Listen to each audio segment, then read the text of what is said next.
Hello everyone welcome to मेहनती बच्चे this is साक्षी अग्रवाल सो ਅੱਜ ਆਪਾਂ ਪੜਨ ਜਾ ਰਹੇ ਹਾਂ ਮਾਡਰਨ ਹਿਸਟਰੀ ਦਾ ਪਾਰਟ 2 ਇਹਦੇ ਵਿੱਚ ਆਪਾਂ ਕੁਝ ਇੰਪੋਰਟੈਂਟ ਟੌਪਿਕਸ ਪੜਨ ਜਾ ਰਹੇ ਹਾਂ ਜਿਹਦੇ ਵਿੱਚ ਜਿਹੜੇ ਐਗਜ਼ਾਮ ਸਭ ਤੋਂ ਟਫ ਕੁਐਸਚਨ ਸੈੱਟ ਹੁੰਦੇ ਆ ਇਹ ਟੌਪਿਕਸ ਜੋ ਸੈੱਟ ਹੁੰਦੇ ਆ ਤੇ ਸਟੂਡੈਂਟਸ ਜਨਰਲੀ ਇਹ ਟੌਪਿਕਸ ਨੂੰ ਛੱਡ ਕੇ ਜਾਂਦੇ ਆ ਸੋ ਸਟਾਰਟ ਕਰਦੇ ਹਾਂ ਅੱਜ ਦੀ ਡਿਸਕਸ਼ਨ ਸਭ ਤੋਂ ਪਹਿਲਾਂ ਆਪਾਂ ਕੁਝ ਇੰਪੋਰਟੈਂਟ ਲੀਡਰਸ ਬਾਰੇ ਪੜ੍ਹਦੇ ਹਾਂ ਸਭ ਤੋਂ ਪਹਿਲਾ ਨਾਮ ਹੈ ਐਨੀ ਬਿਸੰਤ ਦੇਖੋ ਜਿਹੜੀ ਵੀ ਚੀਜ਼ਾਂ ਮੈਂ ਤੁਹਾਨੂੰ ਦੱਸੂਗੀ ਤੁਸੀਂ ਬਸ ਉਹੀ ਯਾਦ ਰੱਖਣੀਆਂ ਨੇ ਓਕੇ ਇਹਦੇ ਵਿੱਚ ਸਭ ਤੋਂ ਕਨਫਿਊਜ਼ਿੰਗ ਕੁਐਸਚਨ ਇਹ ਆਉਂਦਾ ਹੈ ਕਿ ਕੀ ਥਿਓਸੋਫਿਕਲ ਸੁਸਾਇਟੀ ਐਨੀ ਬਿਸੰਤ ਨੇ ਫਾਊਂਡ ਕੀਤੀ ਸੀ ਸੋ ਇਹਦਾ ਆਨਸਰ ਆਊਗਾ ਨੋ ਥਿਓਸੋਫਿਕਲ ਸੁਸਾਇਟੀ ਜਿਹੜੀ ਕਿ ਚੇਨਈ ਦੇ ਵਿੱਚ ਸੀ ਉਹ ਫਾਊਂਡ ਕੀਤੀ ਸੀ ਵੈਸੇ ਥਿਓਸੋਫਿਕਲ ਸੁਸਾਇਟੀ ਐਨੀ ਬਿਸੰਤ ਨੇ ਫਾਊਂਡ ਨਹੀਂ ਕੀਤੀ ਸੀ ਐਨੀ ਬਿਸੰਤ ਇੰਡੀਆ ਦੇ ਵਿੱਚ 1893 ਦੇ ਵਿੱਚ ਆਈ as a part of Theosophical Society Annie Besant ਨੇ ਸੈਂਟਰਲ ਹਿੰਦੂ ਕਾਲਜ ਬਨਾਰਸ ਦੇ ਵਿੱਚ ਸੈਟਅਪ ਕੀਤਾ ਇੰਡੀਅਨ ਨੈਸ਼ਨਲ ਕਾਂਗਰਸ ਵੀ ਜੁਆਇਨ ਕੀਤੀ ਤੇ All India Home Rule League 1916 ਦੇ ਵਿੱਚ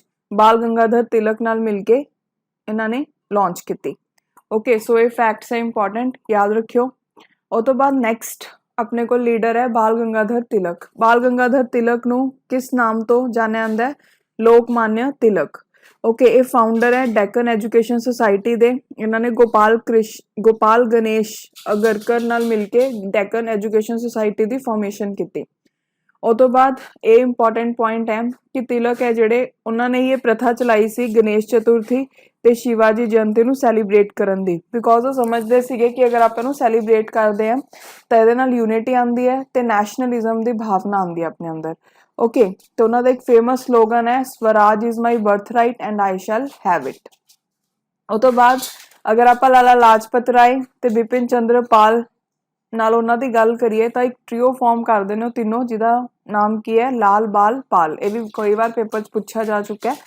ਓਕੇ ਤੇ ਇੱਕ ਯਾਦ ਰੱਖਿਓ ਕਿ ਇੱਕ ਐਕਸਟ੍ਰੀਮਿਸਟ ਲੀਡਰ ਸੀਗੇ ਉਸ ਤੋਂ ਬਾਅਦ ਇਹਨਾਂ ਨੇ ਇੰਡੀਅਨ ਨੈਸ਼ਨਲ ਕਾਂਗਰਸ ਨੂੰ 1890 ਦੇ ਵਿੱਚ ਜੁਆਇਨ ਕੀਤਾ ਅਗਰ ਨਿਊਜ਼ਪੇਪਰਸ ਦੀ ਗੱਲ ਕਰੀਏ ਤਾਂ ਵੀਕਲੀ ਕੇਸਰੀ ਜੋ ਕਿ ਮਰਾਠੀ ਲੈਂਗੁਏਜ ਸੀ ਤੇ ਮੈਰਟ ਜੋ ਕਿ ਇੰਗਲਿਸ਼ ਲੈਂਗੁਏਜ ਸੀ ਇਹ ਦੋਨੋਂ ਇਹਨਾਂ ਨੇ ਪਬਲਿਸ਼ ਕੀਤੇ ਉਸ ਤੋਂ ਬਾਅਦ ਬੁੱਕਸ ਦੀ ਗੱਲ ਕਰੀਏ Gita ਰਹੱਸਿਆ ਆਰਕੀਟਿਕ home of Vedas newspaper ਤੇ ਬੁੱਕਸ ਦਾ ਨਾਮ ਯਾਦ ਰੱਖਿਓ ਇੰਪੋਰਟੈਂਟ ਹੈ ਓਕੇ ਤੇ ਇਹਨਾਂ ਦੀ ਡੈਥ ਹੋਈ ਸੀ 1 ਅਗਸਤ 1920 ਦੇ ਵਿੱਚ ਉਸ ਤੋਂ ਬਾਅਦ ਨੈਕਸਟ ਲੀਡਰ ਹੈ ਲਾਲਾ ਲਾਜਪਤ ਰਾਏ ਨੂੰ ਕੀ ਬੋਲਦੇ ਆ ਪੰਜਾਬ ਕੇਸਰੀ ਬਹੁਤ ਐਗਜ਼ਾਮਸ ਦੇ ਵਿੱਚ ਇਹ ਚੀਜ਼ ਪੁੱਛੀ ਜਾ ਚੁੱਕੀ ਹੈ ਤੇ ਇਹ ਵੀ ਇੱਕ ਲੀਡਰ ਹੈ ਲਾਲ ਬਾਲ ਪਾਲ ਟ੍ਰੀਓ ਦੇ ਵਿੱਚੋਂ ਉਸ ਤੋਂ ਬਾਅਦ ਲਾਲਾ ਲਾਜਪਤ ਰਾਏ ਇੰਡੀਅਨ ਨੈਸ਼ਨਲ ਕਾਂਗਰਸ ਦੇ ਕੈਲਕਟਾ ਸੈਸ਼ਨ ਦੇ ਪ੍ਰੈਜ਼ੀਡੈਂਟ ਰਹੇ ਜੋ ਕਿ 1920 ਚ ਕੰਡਕਟ ਹੋਇਆ ਇਹਨਾਂ ਨੇ ਫਾਊਂਡ ਕੀਤੀ ਸਰਵੈਂਟਸ ਆਫ ਪੀਪਲ ਸੁਸਾਇਟੀ ਜੋ ਕਿ ਇੱਕ ਨਾਨ ਪ੍ਰੋਫਿਟ ਵੈਲਫੇਅਰ ਆਰਗੇਨਾਈਜੇਸ਼ਨ ਸੀ ਲਾਹੌਰ ਦੇ ਵਿੱਚ ਉਸ ਤੋਂ ਬਾਅਦ ਯੂਐਸ ਗਏ 1917 ਦੇ ਵਿੱਚ ਤੇ ਇਹਨਾਂ ਨੇ ਨਾਨ ਵਾਇਲੈਂਟ ਮਾਰਚ ਕੀਤੀ ਸਾਈਮਨ ਕਮਿਸ਼ਨ ਦੇ ਖਿਲਾਫ ਤੇ ਉਹਦੇ ਵਿੱਚ ਲਾਠੀ ਚਾਰਜ ਹੋ ਗਿਆ ਸੀਗਾ ਪੁਲਿਸ ਦੁਆਰਾ ਤਾਂ ਇਹਨਾਂ ਦੇ ਕਾਫੀ ਇੰਜਰੀ ਹੋ ਗਈ ਸੀ ਤੇ ਅਲਟੀਮੇਟਲੀ ਇਹਨਾਂ ਦੀ ਡੈਥ ਹੋ ਗਈ ਸੀ ਉਸ ਤੋਂ ਬਾਅਦ ਨੈਕਸਟ ਹੈ ਇਹਨਾਂ ਨੇ ਆਰਿਆ ਗੈਜ਼ਟ ਨੂੰ ਫਾਊਂਡ ਕੀਤਾ ਤੇ ਹੋਰ ਵੀ ਕਾਫੀ ਚੀਜ਼ਾਂ ਇਹਨਾਂ ਨੇ ਲਿਖੀਆਂ ਜਿਵੇਂ ਕਿ ਸਟੋਰੀ ਆਫ ਮਾਈ ਡਿਪੋਰਟੇਸ਼ਨ 1908 ਆਰਿਆ ਸਮਾਜ 1915 ਈਅਰ ਯਾਦ ਰੱਖਣ ਦੀ ਕੋਈ ਜ਼ਰੂਰਤ ਨਹੀਂ ਹੈ ਬਸ ਇੱਕ ਵਾਰ ਨੇਮਸ ਪੜ੍ਹ ਲਿਓ ਉਸ ਤੋਂ ਬਾਅਦ United States of America a Hindu impression problem of national education in India unhappy India important ਹੈ ਨਾਮ England step to India autobiographical writings okay ਇਹਨਾਂ ਨੇ ਬਾਇਓਗ੍ਰਾਫੀ ਲਿਖੀ ਮਾਜ਼ਨੀ ਗਾਰੀਬਾਲਦੀ शिवाजी ते श्री कृष्णा दी ये बहुत इंपॉर्टेंट है बहुत एग्जाम्स च पूछा गया है सो ध्यान रखियो सो देखो ਇਹਦੇ ਵਿੱਚ ਕੁਝ ਇੰਪੋਰਟੈਂਟ ਪੁਆਇੰਟਸ ਹੈ ਸਭ ਤੋਂ ਪਹਿਲਾਂ ਜਿਹੜੀ ਫਰਸਟ ਪ੍ਰਿੰਟਿੰਗ ਪ੍ਰੈਸ ਹੈ ਉਹਨੂੰ ਕਿਨੇ ਐਸਟੈਬਲਿਸ਼ ਕੀਤਾ ਸੀ ਪੋਰਟੁਗੀਜ਼ ਨੇ ਫਰਸਟ ਨਿਊਜ਼ਪੇਪਰ ਇੰਡੀਆ ਦਾ ਉਹਦਾ ਨਾਮ ਕੀ ਹੈ ਕੈਲਕਟਾ ਜਰਨਲ ਐਡਵਰਟਾਈਜ਼ਰ ਜਾਂ ਫਿਰ ਬੰਗਾਲ ਗੈਜ਼ਟ ਠੀਕ ਹੈ ਇਹਨੂੰ ਐਸਟੈਬਲਿਸ਼ ਕਿਨੇ ਕੀਤਾ ਸੀ ਜੇਮਸ ਅਗਸਟਸ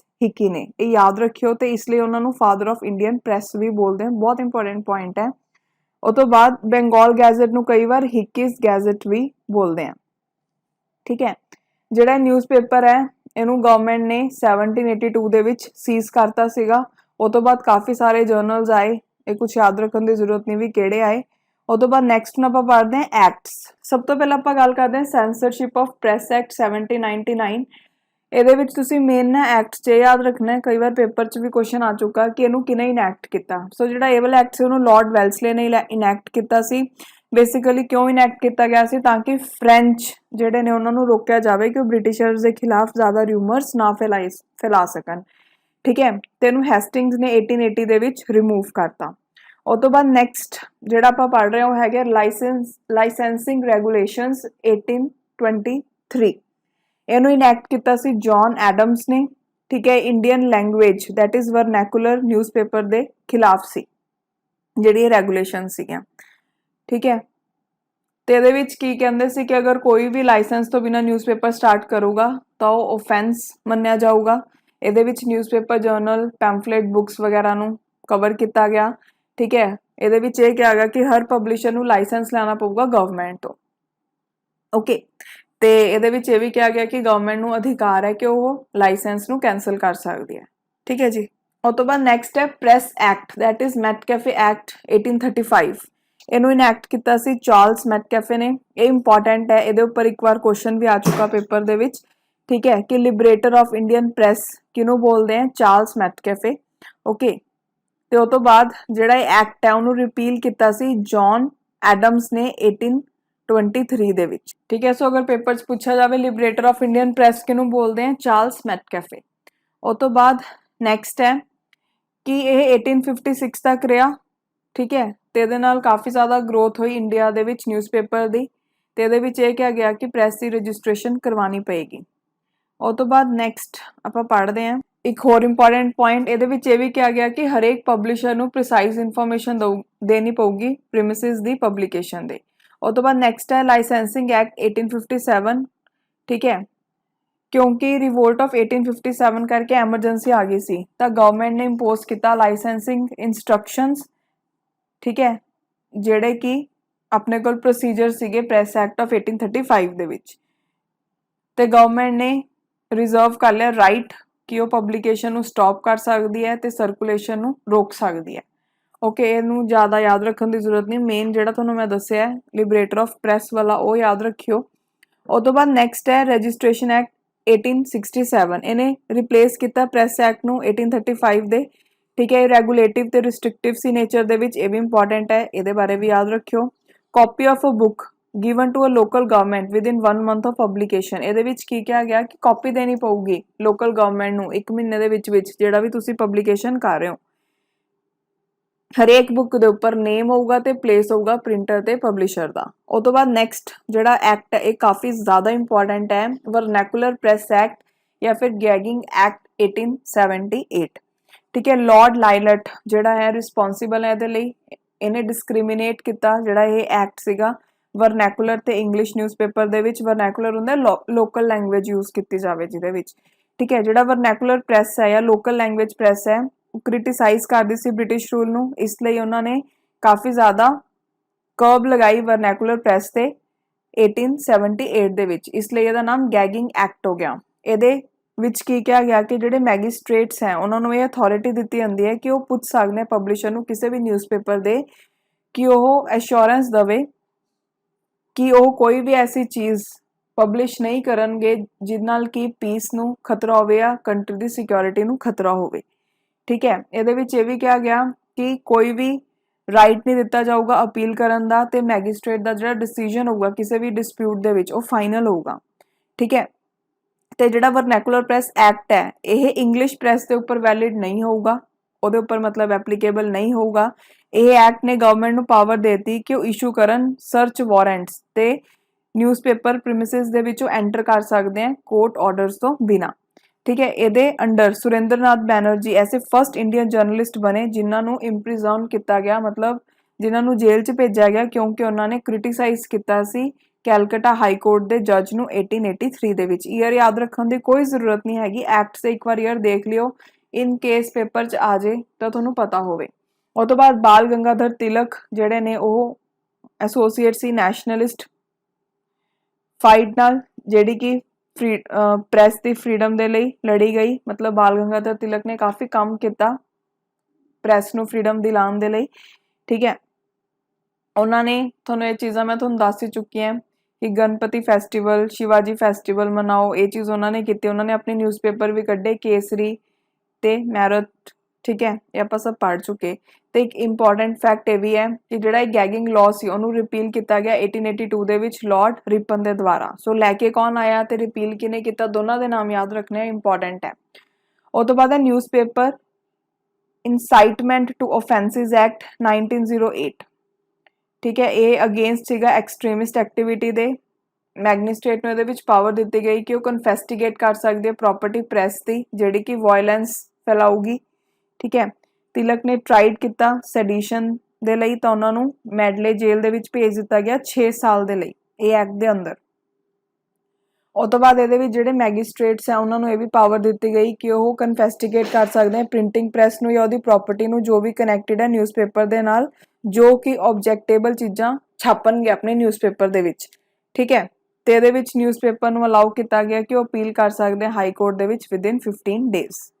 ਉਹ ਤੋਂ ਬਾਅਦ ਨੈਕਸਟ ਹੈ ਇੰਡੀਅਨ ਪ੍ਰੈਸ ਐਕਟ 1910। ਇਹਦੇ ਵਿੱਚ ਵਰਨੈਕੂਲਰ ਪ੍ਰੈਸ ਐਕਟ 1878 ਜੈਸੇ ਫੀਚਰ ਸੀ। ਠੀਕ ਹੈ, ਇਹਨੂੰ ਇਫੈਕਟ ਲਿਆਇਆ ਗਿਆ ਤਾਂ ਕਿ ਕਰਟਲ ਤੇ ਰਿਸਟ੍ਰਿਕਟ ਕੀਤਾ ਜਾਵੇ ਐਮਰਜਿੰਗ ਇੰਡੀਅਨ ਫਰੀडम ਸਟਰਗਲ ਨੂੰ during arrival of world war 1। ਇਹਨੇ ਇੰਪਾਵਰ ਕੀਤਾ ਲੋਕਲ ਗਵਰਨਮੈਂਟ ਨੂੰ ਕਿ ਉਹ ਡਿਮਾਂਡ ਕਰੇ ਸਿਕਿਉਰਿਟੀ ਡਿਪੋਜ਼ਿਟ 500 ਤੋਂ ਲੈ ਕੇ 2000 ਤੱਕ ਦੀ। ਹੁਣ ਉਹ ਤੋਂ ਬਾਅਦ ਦੇਖੋ ਜਿਹੜੇ ਐਕਟਸ ਆਪਾਂ ਨੇ ਪੜ੍ਹ ਲਏ 5 to 6 ਐਕਟਸ ਆਪਾਂ ਨੇ ਪੜ੍ਹੇ ਆ ਉਹ ਇੱਕ ਵਾਰ ਦੇਖ ਲਿਓ, ਜਿਹੜੇ ਇੰਪੋਰਟੈਂਟ ਪੁਆਇੰਟਸ ਮੈਂ ਤੁਹਾਨੂੰ ਦੱਸਿਆ ਉਹ ਤੁਸੀਂ ਕਰਨੇ ਨੇ। ਉਹ ਤੋਂ ਬਾਅਦ ਹੁਣ ਆਪਾਂ ਨੈਕਸਟ ਕਰਦੇ ਹਾਂ ਇੰਪੋਰਟੈਂਟ ਨਿਊਜ਼ਪੇਪਰਸ ਤੇ ਕਿਹੜੀ ਪਰਸਨੈਲਿਟੀਜ਼ ਐਸੋਸੀਏਟ ਹੈ। ਇੱਕ ਗੱਲ ਮੈਂ ਤੁਹਾਨੂੰ ਦੱਸਣਾ ਚਾਹੁੰਦੀ ਹਾਂ, ਇਹਦੇ ਵਿੱਚ ਤੁਹਾਨੂੰ ਈਅਰ ਨਹੀਂ ਯਾਦ ਰੱਖਣਾ, ਬਸ ਨਿਊਜ਼ਪੇਪਰ ਜਾਂ ਜਰਨਲ ਦਾ ਨਾਮ ਯਾਦ ਰੱਖਣਾ ਹੈ ਤੇ ਇਹ ਯਾਦ ਰੱਖਣਾ ਹੈ ਕਿ ਕਿਹੜੀ ਪਰਸਨੈਲਿਟੀ ਨੇ ਉਹ ਨਿਊਜ਼ਪੇਪਰ ਨੂੰ ਸਟਾਰਟ ਕੀਤਾ ਸੀਗਾ। ਸਭ ਤੋਂ ਪਹਿਲਾਂ ਅਗਰ ਆਪਾਂ ਬੰਗਾਲ ਗੈਜ਼ਟ ਜਾਂ ਫਿਰ ਕੈਲਕਟਾ ਜਰਨਲ ਐਡਵਰਟਾਈਜ਼ਰ ਜੋ ਕਿ ਫਸਟ ਨਿਊਜ਼ਪੇਪਰ ਸੀਗਾ ਜਿਹਦੀ ਪਬਲਿਕੇਸ਼ਨ ਸਟਾਰਟ ਹੋਈ ਸੀ, ਬਹੁਤ ਇੰਪੋਰਟੈਂਟ ਪੁਆਇੰਟ ਹੈ ਇਹ, ਬਹੁਤ ਪੇਪਰ 'ਚ ਪੁੱਛਿਆ ਜਾ ਚੁੱਕਾ ਹੈ। ਠੀਕ ਹੈ, ਸੋ ਕਿਹੜੀ ਪਰਸਨੈਲਿਟੀ ਐਸੋਸੀਏਟ ਹੈ ਇਹਦੇ ਨਾਲ? ਜੇਮਸ ਐਗਸਟਸ ਹਿਕੀ। ਉਹ ਤੋਂ ਬਾਅਦ ਹੈ ਸੰਬਾਦ ਕਾਉਮੁੜੀ ਜੋ ਕਿ ਬੰਗਾਲੀ ਦੇ ਵਿੱਚ ਇੱਕ ਵੀਕਲੀ ਨਿਊਜ਼ਪੇਪਰ ਸੀਗਾ, ਤੇ ਮੀਰਤ ਉਲ ਅਕਬਰ ਫਸਟ ਜਰਨਲ ਸੀ ਪਰਸ਼ੀਅਨ ਦੇ ਵਿੱਚ, ਇਹਦੇ ਨਾਲ ਰਿਲੇਟਡ ਹੈ ਰਾਜਾ ਰਾਮ ਮੋਹਨ ਰॉय। ਠੀਕ ਹੈ, ਇਹ ਵੀ ਇੰਪੋਰਟੈਂਟ ਹੈ, ਇਹ ਵਾਲੇ ਵੀ ਇੰਪੋਰਟੈਂਟ ਹੈ। ਉਹ ਤੋਂ ਬਾਅਦ ਬੰਗਾਦਤ, ਇਹ ਵੀਕਲੀ ਸੀਗਾ, 4 ਲੈਂਗੁਏजेस ਦੇ ਵਿੱਚ ਆਉਂਦਾ ਸੀ, ਇੰਗਲਿਸ਼, ਬੰਗਾਲੀ, ਪਰਸ਼ੀਅਨ, ਹਿੰਦੀ। ਇਹਦੇ ਨਾਲ ਕੌਣ ਰਿਲੇਟਡ ਹੈ? ਰਾਜਾ ਰਾਮ ਮੋਹਨ ਰॉय ਐਂਡ ਦਵਾਰਕ ਨਾਥ ਟੈਗੋਰ। ਓਕੇ, ਜਾਂ ਦਵਾਰਿਕਾ ਨਾਥ ਟੈਗੋਰ ਐਂਡ ਦਵਾਰਿਕਾ ਨਾਥ ਟੈਗੋਰ। ਉਹ ਤੋਂ ਬਾਅਦ ਬੰਬੇ ਟਾਈਮਸ ਦਾ ਨਾਮ ਇੰਪੋਰਟੈਂਟ ਹੈ, ਰॉबर्ट ਨਾਈਟ ਐਂਡ ਥॉमस ਬੈਨੇਟ। ਠੀਕ ਹੈ, ਨੈਕਸਟ ਸਵਦੇਸ਼ ਮਿੱਤਰਾ। ਠੀਕ ਹੈ, ਇਹਦੇ ਨਾਲ ਕੌਣ ਰਿਲੇਟਡ ਹੈ? ਜੀ ਸੁਬਰਾਮਨਿਅਮ ਅਈयर। ਉਹ ਤੋਂ ਬਾਅਦ ਦ ਹਿੰਦੂ, GS ਅਈयर, ਵੀਰਾ ਰੰਗਵ ਚਾਰੀ ਐਂਡ ਸੁਬੂ ਰਾਓ ਪੰਡਿਤ। ਓਕੇ, ਉਹ ਤੋਂ ਬਾਅਦ ਦ ਬੰਗਾਲੀ, ਇਹ ਵਾਲੀ ਤੇ ਅੰਮ੍ਰਿਤਾ ਬਾਜ਼ਾਰ ਪੱਤਰਿਕਾ ਫਸਟ ਵਰਨੈਕੂਲਰ ਪੇਪਰ ਸੀਗੇ। ਠੀਕ ਹੈ, ਇਹਨਾਂ ਨਾਲ ਦ ਬੰਗਾਲੀ ਨਾਲ ਕੌਣ ਰਿਲੇਟਡ ਹੈ? ਗਿਰੀਸ਼ ਚੰਦਰ ਘੋਸ਼। ਓਕੇ, ਉਹ ਤੋਂ ਬਾਅਦ ਨੈਕਸਟ ਹੈ ਵॉइस ਆਫ ਇੰਡੀਆ ਜਾਂ ਰਸ਼ਟ ਗੋਫਤਰ, ਇਹ ਇੰਪੋਰਟੈਂਟ ਹੈ ਰਸ਼ਟ ਗੋਫਤਰ। ਠੀਕ ਹੈ, ਇਹਦੇ ਨਾਲ ਰਿਲੇਟਡ ਹੈ ਦਾਦਾ ਭਾਈ ਨੈਰੋਜੀ। ਉਹ ਤੋਂ ਬਾਅਦ ਹਿੰਦੂ ਪੈਟਰੋਇਟ ਗਿਰੀਸ਼ ਚੰਦਰ ਘੋਸ਼। ਦੇਖੋ ਇਹਦੇ ਵਿੱਚੋਂ ਨਾ ਕਈ ਵਾਰ ਇਹ ਵੀ ਪੇਪਰ 'ਚ ਕੁਐਸਚਨ ਆਏ ਹੋਏ ਨੇ ਕਿ ਤੁਹਾਨੂੰ 4 ਦੇ ਦੇਣਗੇ, ਠੀਕ ਹੈ, ਨਿਊਜ਼ਪੇਪਰ ਦੇ ਨਾਮ ਤੇ 4 ਉਹਨਾਂ ਦੇ ਫਾਊਂਡਰ ਦੇ ਨਾਮ ਦੇ ਦੇਣਗੇ, ਮੈਚ ਦਾ ਫੋਲੋਇੰਗ 'ਚ ਕੁਐਸਚਨ ਆ ਜਾਊਗਾ। ਹਿੰਦੂ ਪੈਟਰੋਇਟ ਗਿਰੀਸ਼ ਚੰਦਰ ਘੋਸ਼, ਦੈਨ ਸੋਮ ਪ੍ਰਕਾਸ਼ ਦਵਾਰਿਕਾ ਨਾਥ ਵਿਦਿਆ ਭੂਸ਼ਣ, नेशनल पेपर देवेंद्रनाथ टैगोर, अमृता बाजार पत्रिका वेरी इंपॉर्टेंट। ठीक है, ਇਹਦੇ ਨਾਲ शिशिर कुमार घोष या मोतीलाल घोष इंपॉर्टेंट है दोनों, ਇਹ वाला याद रखियो। ਉਹ ਤੋਂ ਬਾਅਦ ਹੈ बंगा दर्शना Bankim Chandra Chatterjee, the statesman important है, Robert night, Indian mirror important है, NN सेन या देवेंद्रनाथ टैगोर। नेक्स्ट है केसरी वेरी इंपॉर्टेंट ते मेरहट। ठीक है, इंग्लिश ਦੇ ਵਿੱਚ ਇਹ ਪਤਾ ਹੀ ਹੈ ਤੁਹਾਨੂੰ ਕਿਹਨਾਂ ਨੇ ਲਿਖਿਆ? ਬਾਲ ਗੰਗਾਧਰ ਤਿਲਕ। ਸੁਧਾਰਕ ਗੋਪਾਲ ਕ੍ਰਿਸ਼ਨ ਅਗਰਕਰ, ਦੈਨ ਹਿੰਦੁਸਤਾਨ ਤੇ Advocate GP Varma, Paridarshak Bipin Chandra Pal, Yugantar very important Barindra Kumar Ghosh and Bhupendra Nath Datta, then Sandhya. So इन्हां नाल कौन रिलेटेड है? Brahma Bandhab Upadhyay, then Indian sociologist Shyamji Krishna Varma, Vande Mataram madam Bhikaji Cama. जेडे स्टार मार्क आ रहे हो जरूर करने हैं। फ्री हिंदुस्तान तारक नाथ दास, गदर गदर पार्टी, तलवार वीरेंद्र नाथ चट्टोपाध्याय, कुड़ी रासू EV रामास्वामी नाइकर ते SS मिराजकर, देन ट्रिब्यून सरदार दयाल सिंह मजीठिया, बॉम्बे क्रॉनिकल फिरोज शाह मेहता या BG हॉर्नीमन, हिंदुस्तान टाइम्स KM पनिकार जो पार्ट से अकाली दल मूवमेंट दे। उस तो बाद है बंदी जीवन सचिंद्र नाथ सन्याल, ये भी कर लियो। दैन टांगजिन उल अकहलक, सर सैयद अहमद खान, गुजराती फरदुंजे मर्जबान, इंदु प्रकाश गोपाल हरि देशमुख, सोम प्रकाश ईश्वर चंद्र विद्यासागर, काल शिवराम महादेव प्राणाजपे प्राणजपे। ओके, उस तो बाद यंग इंडिया वैरी इंपॉर्टेंट, हरिजन, नवजीवन, इंडियन ओपीनियन। जिथे स्टार मार्क किते तुसी वो याद रखने ने, बाकी अगर थोड़े कोल टाइम घट है, तुहानू नहीं याद हो रहे तो तुसी छड्ड भी सकदे हो। मेरा काम है कि तुहानू मैं सारा सिलेबस कवर करावां, कुछ भी छुट्टे ना तुहाडा। ओके, सो एक इन्होंने केड़ी फेमस परसनैलिटी रिलेटेड है इन्हां नाल? Young India, Harijan, Navjivan, Indian Opinion, Mahatma Gandhi. National Herald Jawaharlal Nehru, ये भी इंपॉर्टेंट है। वंदे मातरम ते The People Lala Lajpat Rai. Leader ते हिंदुस्तान दैनिक मदन मोहन मालवीय।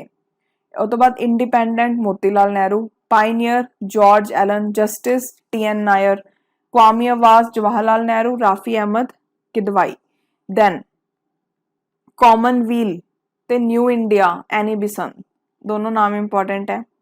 उस तो बाद अल बलग या Al Hilal Maulana Abdul Kalam Azad. Comrade very important M A. Jinnah. Mook Nayak या फिर बहिष्कृत भारत बी.आर. अंबेडकर, ये भी कर लियो क्योंकि ये परसनैलिटी बहुत इंपॉर्टेंट है, तो उन्होंने रिलेटेड अपन चीज़ां पता होनी चाहिए ने। उस तो बाद नैक्सट हम आप टॉपिक पढ़ते हैं डेवलपमेंट ऑफ एजुकेशन। ओके, सो देखो सब तो पहले आप देखते हैं कि इनिशियल एफर्ट्स की किए गए एजुकेशन सैक्टर ਨੂੰ ਲੈ ਕੇ।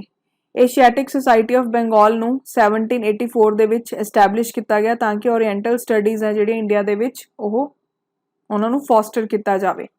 ਜੇਮਸ ਪ੍ਰਿੰਸਪ ਫਾਊਂਡਿੰਗ ਐਡੀਟਰ ਸੀ ਏਸ਼ੀਆਟਿਕ सोसाइटी ऑफ बंगाल ਦੇ, ਤੇ ਉਹਨਾਂ ਨੂੰ ਖਾਰੋਸ਼ਤੀ ਤੇ ਬ੍ਰਹਮੀ ਸਕ੍ਰਿਪਟਸ ਦੇ ਲਈ ਜਾਣਿਆ ਜਾਂਦਾ ਹੈ। ਠੀਕ ਹੈ, ਕਿਉਂਕਿ ਉਹਨਾਂ ਨੇ ਹੀ ਪਤਾ ਲਗਾਇਆ ਸੀ ਵੀ ਇਹਨਾਂ ਦਾ ਮੀਨਿੰਗ ਕੀ ਹੈ। उस तो बाद कैलकटा मदरसा जिन्हों वॉरन हेस्टिंग ने 1781 ਦੇ ਵਿੱਚ ਐਸਟੈਬਲਿਸ਼ ਕੀਤਾ ਸੀ ਤਾਂ ਕਿ ਮੁਸਲਿਮ ਲਾਅ ਦੀ ਸਟੱਡੀ ਕੀਤੀ ਜਾਵੇ ਜਾਂ ਉਹਦੇ ਨਾਲ ਰਿਲੇਟਡ ਜਿਹੜੇ ਸਬਜੈਕਟਸ ਹੈ ਉਹਨਾਂ ਦੀ ਸਟੱਡੀ ਹੋ ਸਕੇ। ਠੀਕ ਹੈ, ਉਸ ਤੋਂ ਬਾਅਦ ਸੰਸਕ੍ਰਿਤ ਕਾਲਜ ਹੈ ਜਿਹੜਾ ਉਹ ਜੋਨਾਥਨ ਡੰਕਨ ਨੇ ਐਸਟੈਬਲਿਸ਼ ਕਰਵਾਇਆ ਜੋ ਕਿ ਰੈਜ਼ੀਡੈਂਟ ਸੀ ਬਨਾਰਸ ਦੇ ਵਿੱਚ ਤਾਂ ਕਿ ਹਿੰਦੂ ਲਾਅ ਤੇ ਉਹਦੀ ਫਿਲਾਸਫੀ ਦੀ ਸਟੱਡੀ ਕੀਤੀ ਜਾ ਸਕੇ। ਕੈਲਕਟਾ ਮਦਰਸਾ एंड संस्कृत कॉलेज है जोड़े उन्होंने डिजाइन किया गया ताकि एक रैगूलर सप्लाई हो क्वालीफाई इंडियंस की, तो वो हैल्प कर सकन कंपनी नू एडमिनिस्ट्रेशन दे विच। उस तो बाद फोर्ट विलियम कॉलेज नू वेल्सले ने 1800 दे विच सैटअप किया सी ताकि सिविल सर्वेंट्स की ट्रेनिंग करवाई जा सके। ठीक है, लैंग्वेजेस दे विच ते इंडियन कस्टम्स दे विच। देखो जोड़े आह 4 नाम तुसी देख रहे हो ना, सॉरी 3 नाम जोड़े तुसी देखते हो ये उपर, या फिर एक वाला भी जेम्स प्रिंसप का, ये उपर यूपीएससी का क्वेश्चन पूछे जा चुके हैं तो थोनों भी पूछ सकते हैं, सो याद रखियो। उस तो बाद नैक्सट है चार्टर एक्ट ऑफ 1813 है जोड़ा, वो बारे पढ़ते हैं। ठीक है, ये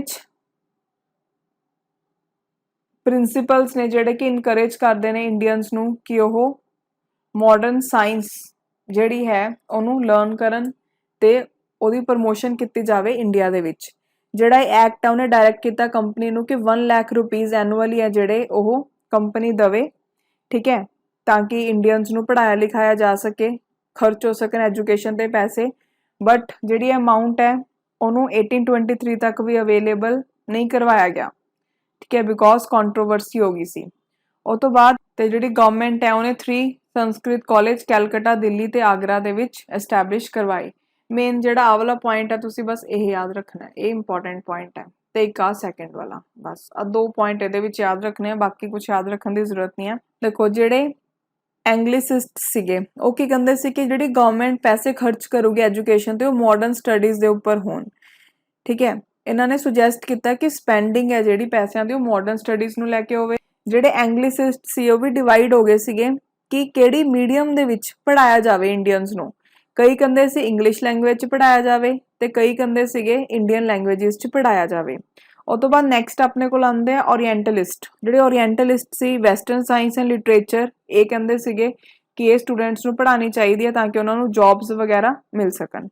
ओके, ਬਟ ਕਾਫੀ ਜ਼ਿਆਦਾ ਕਨਫਿਊਜ਼ਨ ਰਹੀ ਇੰਗਲਿਸ਼ ਤੇ ਵਰਨੈਕੂਲਰ ਲੈਂਗੁਏਜਸ ਨੂੰ ਲੈ ਕੇ ਕਿ ਕਿਹੜਾ ਮੀਡੀਅਮ ਆਫ ਇੰਸਟਰਕਸ਼ਨ ਹੋਵੇ ਵੀ ਮਤਲਬ ਇੰਡੀਅਨਸ ਨੂੰ ਪੜ੍ਹਾਉਣਾ ਹੈ ਠੀਕ ਹੈ ਬਟ ਇੰਡੀਅਨਸ ਨੂੰ ਇੰਗਲਿਸ਼ ਪੜ੍ਹਾਉਣੀ ਹੈ ਜਾਂ ਉਹਨਾਂ ਦੀ ਲੈਂਗੁਏਜਸ ਪੜ੍ਹਾਉਣੀਆਂ ਜਿਵੇਂ ਹਿੰਦੀ ਹੋ ਗਈ ਹੈ ਉਹਨਾਂ ਦੀ ਲੋਕਲ ਲੈਂਗੁਏਜ ਜਿਵੇਂ ਆਪਾਂ ਪੰਜਾਬੀ ਦੀ ਗੱਲ ਕਰੀਏ ਜਾਂ ਜਿਹੜੀ ਵੀ ਸਟੇਟ ਦੀ ਲੈਂਗੁਏਜ ਹੈ ਉਸ 'ਚ ਪੜ੍ਹਾਇਆ ਜਾਵੇ ਸੋ ਇਹ ਚੀਜ਼ ਨੂੰ ਲੈ ਕੇ ਕੰਟਰੋਵਰਸੀ ਹੋ ਗਈ ਸੀ ਠੀਕ ਹੈ ਉਹ ਤੋਂ ਬਾਅਦ ਕੁਝ ਇੰਪੋਰਟੈਂਟ ਕਮੇਟੀਜ਼ ਜਿਹੜੀਆਂ ਕਿ ਰਿਲੇਟਡ ਹੈ ਕਈ ਵਾਰ ਪੇਪਰ 'ਚ ਇਹ ਵੀ ਪੁੱਛ ਲੈਂਦੇ ਆ ਜਿਵੇਂ ਕੈਲਕਟਾ ਮਦਰਸਾ ਵਾਰਨ ਹੈਸਟਿੰਗ ਨੇ ਡਿਵੈਲਪ ਕਰਵਾਇਆ ਮੁਸਲਿਮ ਲਾਅ ਨੂੰ ਸਟੱਡੀ ਕਰਨ ਦੇ ਲਈ ਸੰਸਕ੍ਰਿਤ ਕਾਲਜ ਹਿੰਦੂ ਲਾਅ ਤੇ ਫਿਲਾਸਫੀ ਨੂੰ ਸਟੱਡੀ ਕਰਨ ਦੇ ਲਈ ਜੋਨੈਥਨ ਡੰਕਨ ਨੇ ਕਰਵਾਇਆ ਦੈਨ ਫੋਰਟ ਵਿਲੀਅਮ ਕਾਲਜ ਵੈਲਸਲੇ ਨੇ ਕਰਵਾਇਆ ਤਾਂ ਕਿ ਸਿਵਲ ਸਰਵੈਂਟਸ ਦੀ ਟ੍ਰੇਨਿੰਗ ਹੋ ਸਕੇ ਠੀਕ ਹੈ ਬਟ 1802 ਦੇ ਵਿੱਚ ਬੰਦ ਹੋ ਗਿਆ ਸੀ ਉਹ ਤੋਂ ਬਾਅਦ 1830 ਦਾ ਜਿਹੜਾ ਚਾਰਟਰ ਐਕਟ ਆਇਆ ਇਹਦੇ ਵਿੱਚ ਕੀ ਕਿਹਾ ਗਿਆ ਕਿ 1 ਲੱਖ ਰੁਪਏ ਐਨੂਅਲੀ ਆ ਜਿਹੜੇ ਉਹ ਮਾਡਰਨ ਸਾਇੰਸ ਤੇ ਐਜੂਕੇਸ਼ਨ ਦੀ ਪ੍ਰਮੋਸ਼ਨ ਦੇ ਲਈ ਗ੍ਰਾਂਟ ਕੀਤੇ ਜਾਣਗੇ ਓਕੇ ਉਹ ਤੋਂ ਬਾਅਦ 1835 ਲਾਰਡ ਮੈਕੌਲੇ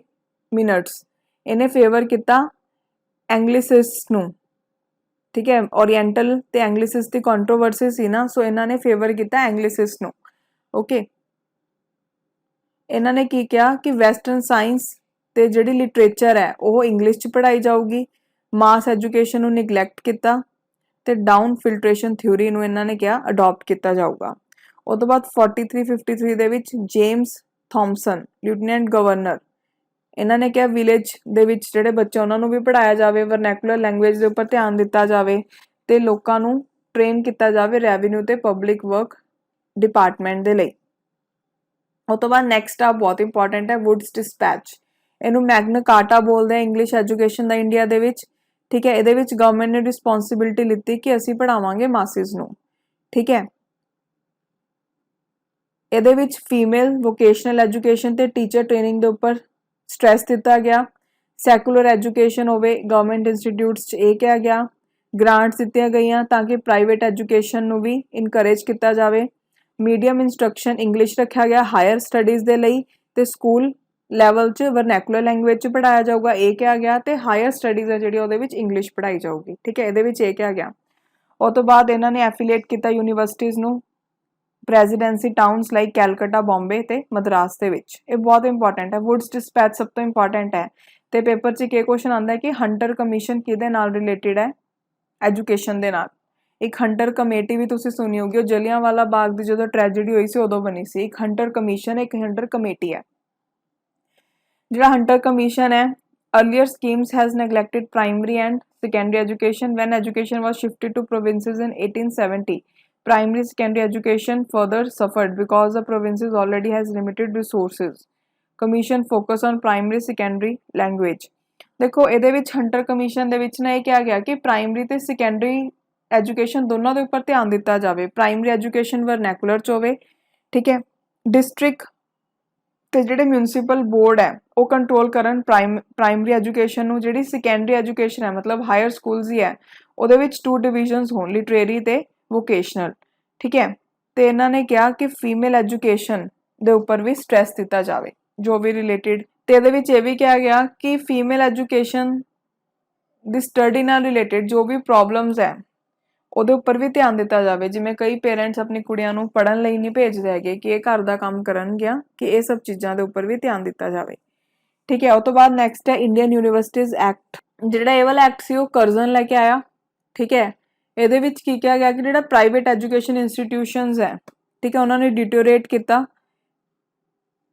ਤੇ ਜਿਹੜੇ ਐਜੂਕੇਸ਼ਨ ਇੰਸਟੀਟਿਊਸ਼ਨਸ ਹੈ ਉਹ ਫੈਕਟਰੀਜ਼ ਦੀ ਤਰ੍ਹਾਂ ਐਕਟ ਕਰ ਰਹੇ ਆ ਪੋਲੀਟੀਕਲ ਰੈਵੋਲੂਸ਼ਨਰੀਜ਼ ਨੂੰ ਕ੍ਰੀਏਟ ਕਰਨ ਦੇ ਲਈ ਇਹ ਬੇਸਡ ਸੀਗਾ ਰੇਲਿੰਗ ਕਮਿਸ਼ਨ ਦੇ ਉੱਪਰ ਇਹਨੇ ਯੂਨੀਵਰਸਿਟੀ ਐਜੂਕੇਸ਼ਨ ਦੇ ਉੱਪਰ ਫੋਕਸ ਕੀਤਾ ਰਿਸਰਚ ਤੇ ਸਟੱਡੀ ਉੱਪਰ ਫੋਕਸ ਕੀਤਾ ਨੰਬਰ ਤੇ ਡਿਊਰੇਸ਼ਨ ਹੈ ਜਿਹੜਾ ਫੈਲੋਜ਼ ਦਾ ਇਹਦੇ ਵਿੱਚ ਇਹ ਕਿਹਾ ਗਿਆ ਕਿ ਉਹਨੂੰ ਘਟਾਇਆ ਜਾਵੇ ਤੇ ਜ਼ਿਆਦਾਤਰ ਫੈਲੋਜ਼ ਨੂੰ ਕੌਣ ਨੋਮੀਨੇਟ ਕਰੂਗਾ ਗਵਰਨਮੈਂਟ ਠੀਕ ਹੈ ਗਵਰਨਮੈਂਟ ਹੈ ਜਿਹੜੀ ਉਹ ਅਮੈਂਡ ਜਾਂ ਪਾਸ ਕਰ ਸਕਦੀ ਹੈ ਯੂਨੀਵਰਸਿਟੀ ਦਾ ਸੀਨੇਟ ਰੈਗੂਲੇਸ਼ਨ ਠੀਕ ਹੈ ਤੇ ਇਹਨਾਂ ਨੇ ਸਟ੍ਰਿਕਰ ਕੀਤਾ ਪ੍ਰਾਈਵੇਟ ਐਫੀਲੀਏਸ਼ਨ ਨੋਰਮਸ ਨੂੰ 5 ਲੱਖ ਪਰ ਐਨਮ ਦੇਣ ਦਾ ਐਲਾਨ ਕੀਤਾ ਗਿਆ ਕਿ ਹਾਇਰ ਤੇ ਯੂਨੀਵਰਸਿਟੀ ਐਜੂਕੇਸ਼ਨ ਦੀ ਇੰਪਰੂਵਮੈਂਟ ਦੇ ਲਈ ਦੇਖੋ ਜਿਹੜੇ ਇੰਡੀਅਨ ਲੀਡਰ ਸੀਗੇ ਉਹਨਾਂ ਨੇ ਇਹ ਜਿਹੜਾ ਐਕਟ ਆਇਆ ਕਿਉਂਕਿ ਇਹਦੇ ਵਿੱਚ ਕਿਹਾ ਗਿਆ ਕਿ ਗਵਰਨਮੈਂਟ ਸਾਰਾ ਕੁਝ ਆਪਣੇ ਕੰਟਰੋਲ 'ਚ ਰੱਖੂਗੀ ਕਿਉਂਕਿ ਉਹਨਾਂ ਨੂੰ ਇਹ ਲੱਗਦਾ ਸੀ ਕਿ ਜਿਹੜੇ ਪ੍ਰਾਈਵੇਟ ਐਜੂਕੇਸ਼ਨ ਦੇ ਰਹੇ ਨੇ ਉਹਦੇ ਵਿੱਚ ਨੈਸ਼ਨਲਿਸਟ ਜਿਹੜੇ ਉਹ ਕ੍ਰੀਏਟ ਹੋ ਰਹੇ ਨੇ ਠੀਕ ਹੈ ਸੋ ਗਵਰਨਮੈਂਟ ਨੇ ਐਕਟ ਦੇ ਵਿੱਚ ਉਹਨਾਂ ਨੂੰ ਕੰਟਰੋਲ ਕੀਤਾ ਸੋ ਜਿਹੜੇ ਨੈਸ਼ਨਲਿਸਟ ਸੀ ਉਹਨਾਂ ਨੇ ਇਹ ਐਕਟ ਨੂੰ ਦੇਖਿਆ ਕਿ ਇਹ ਫੀਲਿੰਗਸ ਨਾਲ ਖੇਲ ਰਹੇ ਨੇ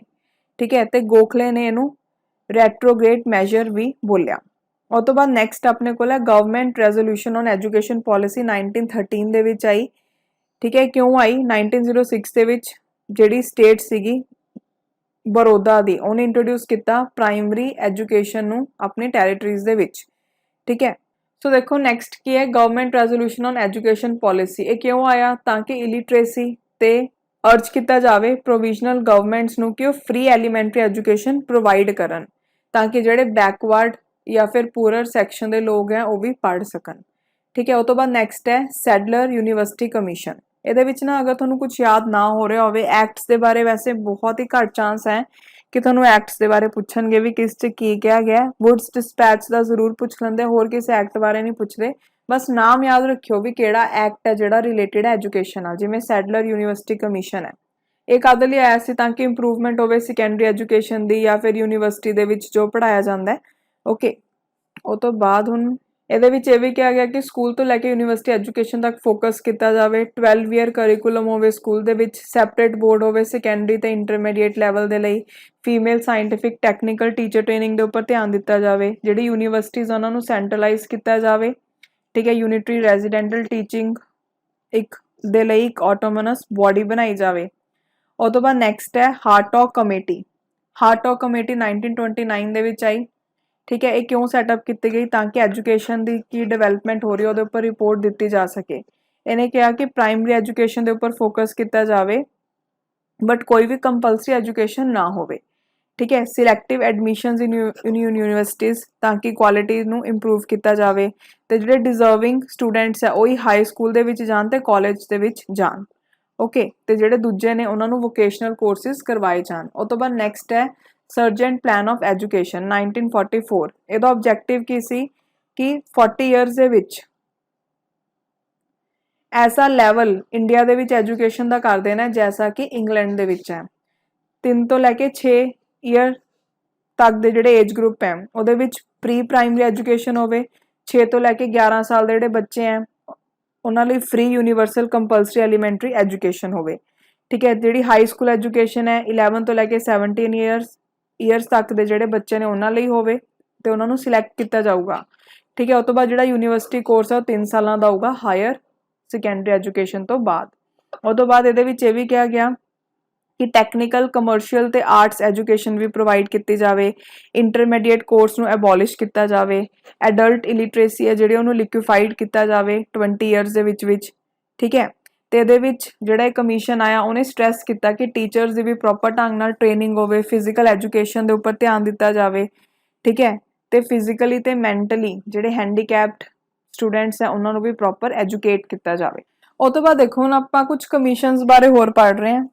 ਸੋ ਨੈਕਸਟ ਦੇਖੋ ਹੁਣ ਆਪਾਂ ਇੰਪੋਰਟੈਂਟ ਕਮੇਟੀਜ਼ ਤੇ ਕਮਿਸ਼ਨ ਬਾਰੇ ਪੜ੍ਹਨ ਜਾ ਰਹੇ ਹਾਂ। ਇਹਦੇ ਵਿੱਚ ਤੁਸੀਂ ਮੇਨ ਇਹ ਯਾਦ ਰੱਖਣੀ ਹੈ ਵੀ ਕਿਹੜਾ ਕਮਿਸ਼ਨ ਕਿਹੜੀ ਚੀਜ਼ ਨਾਲ ਰਿਲੇਟਡ ਹੈ। ਸਭ ਤੋਂ ਪਹਿਲਾਂ ਕੈਂਪਬੈਲ ਕਮਿਸ਼ਨ ਜਿਹੜਾ ਹੈ ਉਹ ਫੇਮਾਈਨ ਨਾਲ ਰਿਲੇਟਡ ਹੈ। ਠੀਕ ਹੈ, ਬੇਸਿਕਲੀ ਇਹਨੂੰ ਕਿਉਂ ਕੀਤਾ ਗਿਆ ਸੀ? ਬਿਕੋਜ਼ 1865-66 ਦੇ ਕਰੀਬ ਕਾਫੀ ਜ਼ਿਆਦਾ ਫੇਮਾਈਨਸ ਆ ਗਏ ਸੀ ਉੜੀਸਾ, ਬੰਗਾਲ, ਬਿਹਾਰ, ਮਦਰਾਸ ਦੇ ਵਿੱਚ, ਤੇ ਉੜੀਸਾ 'ਚ ਤਾਂ ਕਾਫੀ ਜ਼ਿਆਦਾ ਬੁਰਾ ਹਾਲ ਸੀਗਾ। ਓਕੇ, ਸੋ ਇਹ ਜਿਹੜਾ ਕਮਿਸ਼ਨ ਹੈ ਉਹਨੂੰ ਬਣਾਇਆ ਗਿਆ ਸੀਗਾ ਸਰ ਜਾਰਜ ਕੈਂਪਬੈਲ ਦੀ ਅਗਵਾਈ ਦੇ ਵਿੱਚ ਕਿ ਇਹ ਪੂਰੀ ਸਿਚੁਏਸ਼ਨ ਨੂੰ ਦੇਖਿਆ ਜਾ ਸਕੇ। ਉਹ ਤੋਂ ਬਾਅਦ ਨੈਕਸਟ ਹੈ ਸਟ੍ਰੈਚਲੀ ਕਮਿਸ਼ਨ। ਇਹਨੂੰ 1878 ਦੇ ਵਿੱਚ ਬਣਾਇਆ ਗਿਆ ਸਰ ਰਿਚਰਡ ਸਟ੍ਰੈਚੇ ਦੇ ਚੇਅਰਮੈਨਸ਼ਿਪ ਦੇ ਅੰਡਰ। ਠੀਕ ਹੈ, ਜਿਹੜਾ ਕਮਿਸ਼ਨ ਉਹਨੇ ਰਿਕਮੈਂਡ ਕੀਤਾ state interference in food trade in event of famine, ਕਿ ਫੇਮਾਈਨ ਦੀ ਕੰਡੀਸ਼ਨ ਅਗਰ ਆਉਂਦੀ ਹੈ ਤਾਂ ਜਿਹੜੀ ਸਟੇਟ ਹੈ ਉਹ ਇੰਟਰਫੇਅਰ ਕਰ ਸਕਦੀ ਹੈ ਫੂਡ ਟ੍ਰੇਡ ਦੇ ਵਿੱਚ। ਠੀਕ ਹੈ, ਉਹ ਤੋਂ ਬਾਅਦ ਨੈਕਸਟ ਹੈ ਲਾਇਲ ਕਮਿਸ਼ਨ। ਇਹਨੂੰ 1897 ਦੇ ਵਿੱਚ ਬਣਾਇਆ ਗਿਆ ਸੀ ਸਰ ਜੇਮਸ ਲਾਇਲ ਦੀ ਅਗਵਾਈ ਦੇ ਵਿੱਚ। ਠੀਕ ਹੈ, ਜਿਹੜਾ ਇਹ ਕਮਿਸ਼ਨ ਸੀ ਉਹਨਾਂ ਨੇ ਕੀ ਰਿਕਮੈਂਡ ਕੀਤਾ ਕਿ ਇਰੀਗੇਸ਼ਨ ਫੈਸਿਲਿਟੀਜ਼ ਦੀ ਡਿਵੈਲਪਮੈਂਟ ਹੋਵੇ।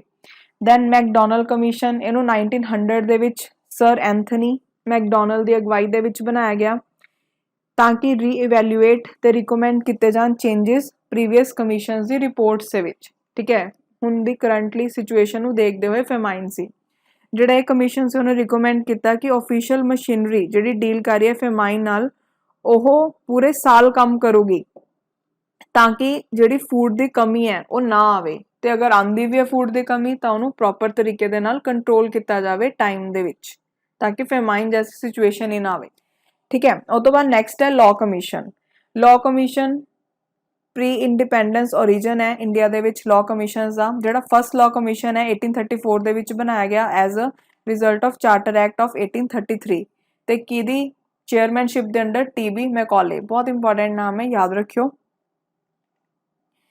ਜਿਹੜੀ ਲਾਅ ਕਮਿਸ਼ਨ ਦੀ ਰਿਕਮੈਂਡੇਸ਼ਨ ਸੀਗੀ, ਜਦੋਂ ਫਸਟ ਲਾਅ ਕਮਿਸ਼ਨ ਬਣਾਇਆ ਗਿਆ ਉਹਨੇ ਜਿਹੜੀ ਰਿਕਮੈਂਡੇਸ਼ਨ ਦਿੱਤੀ ਉਹਦੇ ਨਾਲ ਹੀ ਪੀਨਲ ਕੋਡ ਦੀ ਕੋਡੀਫਿਕੇਸ਼ਨ ਹੋਈ ਤੇ ਕ੍ਰਿਮੀਨਲ ਪ੍ਰੋਸੀਜਰ ਕੋਡ ਦੀ ਡਿਵੈਲਪਮੈਂਟ ਹੋਈ।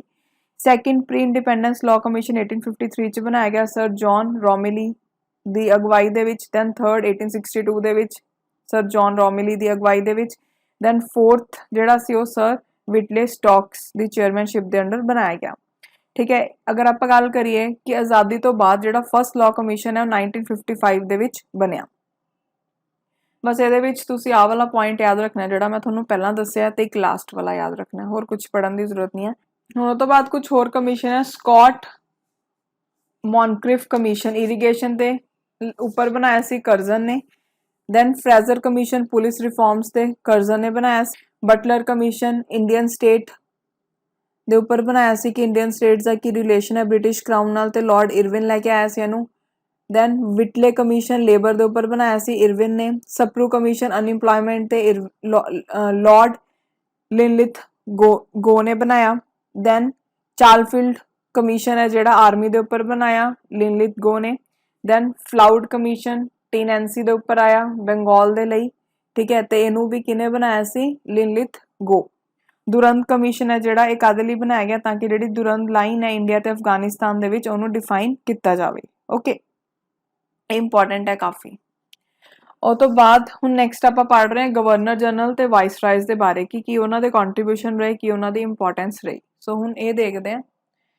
ਦੇਖੋ, ਸਭ ਤੋਂ ਪਹਿਲਾਂ ਆਪਾਂ ਪੜ੍ਹ ਰਹੇ ਹਾਂ ਵਾਰਨ ਹੈਸਟਿੰਗਸ ਦੇ ਬਾਰੇ। ਵਾਰਨ ਹੈਸਟਿੰਗ ਰੈਗੂਲੇਟਿੰਗ ਐਕਟ 1733 ਇਹੀ ਲੈ ਕੇ ਆਏ। ਉਹ ਤੋਂ ਬਾਅਦ ਐਕਟ ਆਫ 1781 ਜਿਹਦੇ ਵਿੱਚ ਪਾਵਰਸ ਆਫ ਜੁਰੀਡਿਕਸ਼ਨ ਦਿੱਤੇ ਗਈਆਂ ਗਵਰਨਰ ਜਨਰਲ ਇਨ ਕਾਉਂਸਿਲ ਤੇ ਸੁਪਰੀਮ ਕੋਰਟ ਨੂੰ ਕੈਲਕਟਾ ਦੇ ਵਿੱਚ। ਠੀਕ ਹੈ, ਉਹ ਲੈ ਕੇ ਆਏ, ਮਤਲਬ ਇਹਨਾਂ ਦੀ ਪਾਵਰਸ ਡਿਫਾਈਨ ਕੀਤੀਆਂ ਗਈਆਂ। ਜਿਹੜਾ ਐਕਟ ਆਫ 1781 ਆਇਆ ਕਿ ਕੀ ਗਵਰਨਰ ਜਨਰਲ ਇਨ ਕਾਉਂਸਿਲ ਦੀ ਪਾਵਰ ਰਹੂਗੀ ਤੇ ਕੀ ਸੁਪਰੀਮ ਕੋਰਟ ਹੈ ਜਿਹੜਾ ਕੈਲਕਟਾ ਦੇ ਵਿੱਚ ਉਹਦੇ ਕੋਲ ਪਾਵਰ ਰਹਿਣਗੀਆਂ।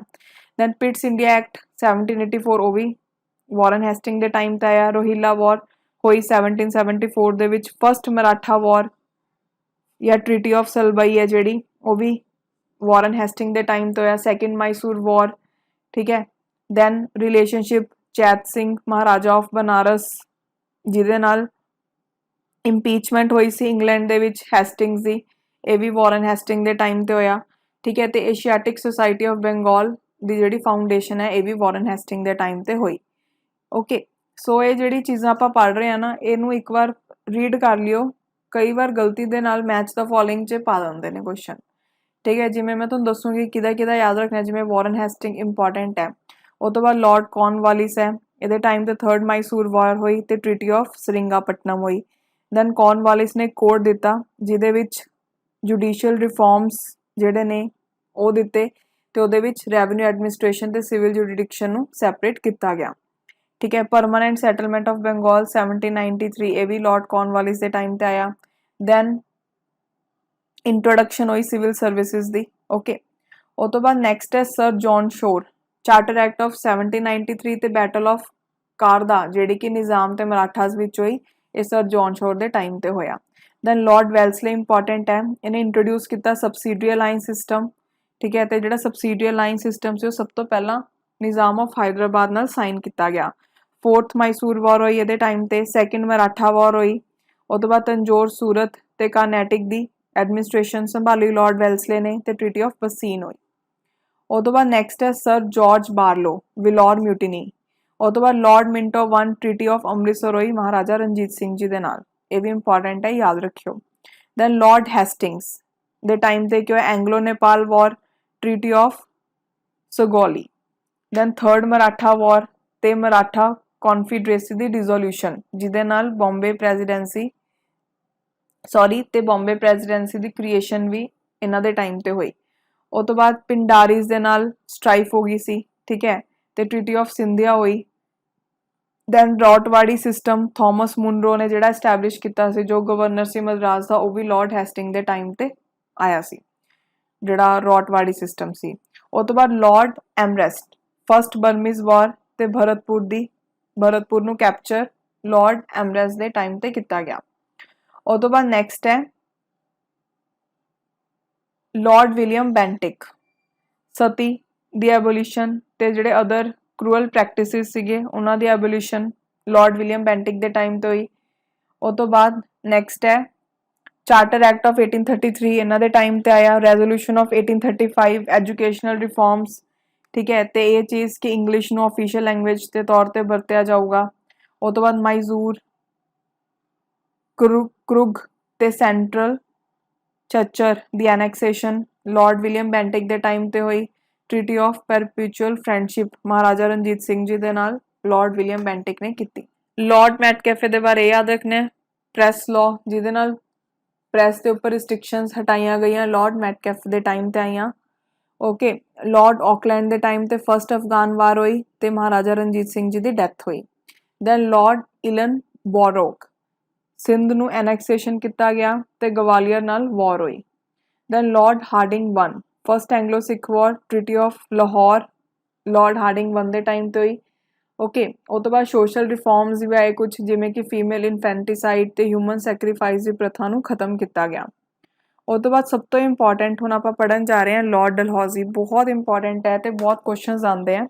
ਲॉर्ड ਡਲਹੌਜ਼ੀ ਦੇ ਟਾਈਮ ਤੇ ਸੈਕੰਡ ਐਂਗਲੋ ਸਿੱਖ ਵਾਰ ਹੋਈ ਤੇ ਪੰਜਾਬ ਦੀ ਐਨੈਕਸੇਸ਼ਨ ਹੋ ਗਈ। ਆਪਾਂ ਨੂੰ ਪਤਾ ਪੰਜਾਬ ਦੀ ਐਨੈਕਸੇਸ਼ਨ 1849 ਚ ਹੋਈ ਸੀ। ਉਹ ਤੋਂ ਬਾਅਦ ਲੋਅਰ ਬਰਮਾ ਜਾਂ ਪੇਗੂ ਦੀ ਐਨੈਕਸੇਸ਼ਨ ਹੋਈ। ਇਹ ਇੰਪੋਰਟੈਂਟ ਨਹੀਂ ਹੈ, ਇਹ ਯਾਦ ਰੱਖਣ ਦੀ ਜ਼ਰੂਰਤ ਨਹੀਂ ਹੈ, ਫਸਟ ਪੁਆਇੰਟ ਇੰਪੋਰਟੈਂਟ ਹੈ।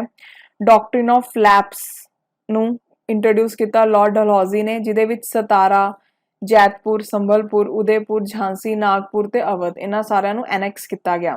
Woods, that is Charles would, ਜੋ ਕਿ president C board of control education dispatch of 1854 ਹੈ ਜਿਹੜਾ, ਉਹ ਲॉर्ड ਡਲਹੌਜ਼ੀ ਦੇ ਟਾਈਮ ਤੇ ਹੀ ਆਇਆ ਸੀ। ਤੇ ਐਂਗਲੋ ਵਰਨੈਕੂਲਰ ਸਕੂਲਸ ਦੀ ਓਪਨਿੰਗ ਜਿਹੜੀ ਹੈਗੀ ਹੈ ਤੇ ਗਵਰਨਮੈਂਟ ਕਾਲਜਿਸ ਜਿਹੜੇ ਨੇ ਉਹ ਲॉर्ड ਡਲਹੌਜ਼ੀ ਦੇ ਟਾਈਮ ਤੇ ਖੁੱਲੇ। ਰੇਲਵੇ ਮਿਨਟ 1853, ਜਿਹਦੇ ਨਾਲ ਫਸਟ ਰੇਲਵੇ ਲਾਈਨ ਹੈ ਜਿਹੜੀ ਇੰਡੀਆ ਵਿੱਚ ਵਿਛਾਈ ਗਈ ਬੰਬੇ ਤੋਂ ਥਾਣੇ ਦੇ ਵਿੱਚ 1853 ਦੇ ਵਿੱਚ, ਠੀਕ ਹੈ, ਉਹ ਵੀ ਲॉर्ड ਡਲਹੌਜ਼ੀ ਦੇ ਟਾਈਮ ਤੇ ਹੋਇਆ। ਟੈਲੀਗ੍ਰਾਫ, ਫਸਟ ਟੈਲੀਗ੍ਰਾਫ ਲਾਈਨ ਜਿਹੜੀ ਕਿ ਜਿਹਨੇ ਕਿ ਕਨੈਕਟ ਕੀਤਾ ਕੈਲਕਟਾ ਨੂੰ ਬੰਬੇ ਦੇ ਨਾਲ, ਠੀਕ ਹੈ, ਤੇ ਪੋਸਟਲ ਰਿਫਾਰਮਸ ਹੈ ਜਿਹੜੇ ਉਹ ਵੀ ਡਲਹੌਜ਼ੀ ਦੇ ਟਾਈਮ ਤੇ ਆਏ।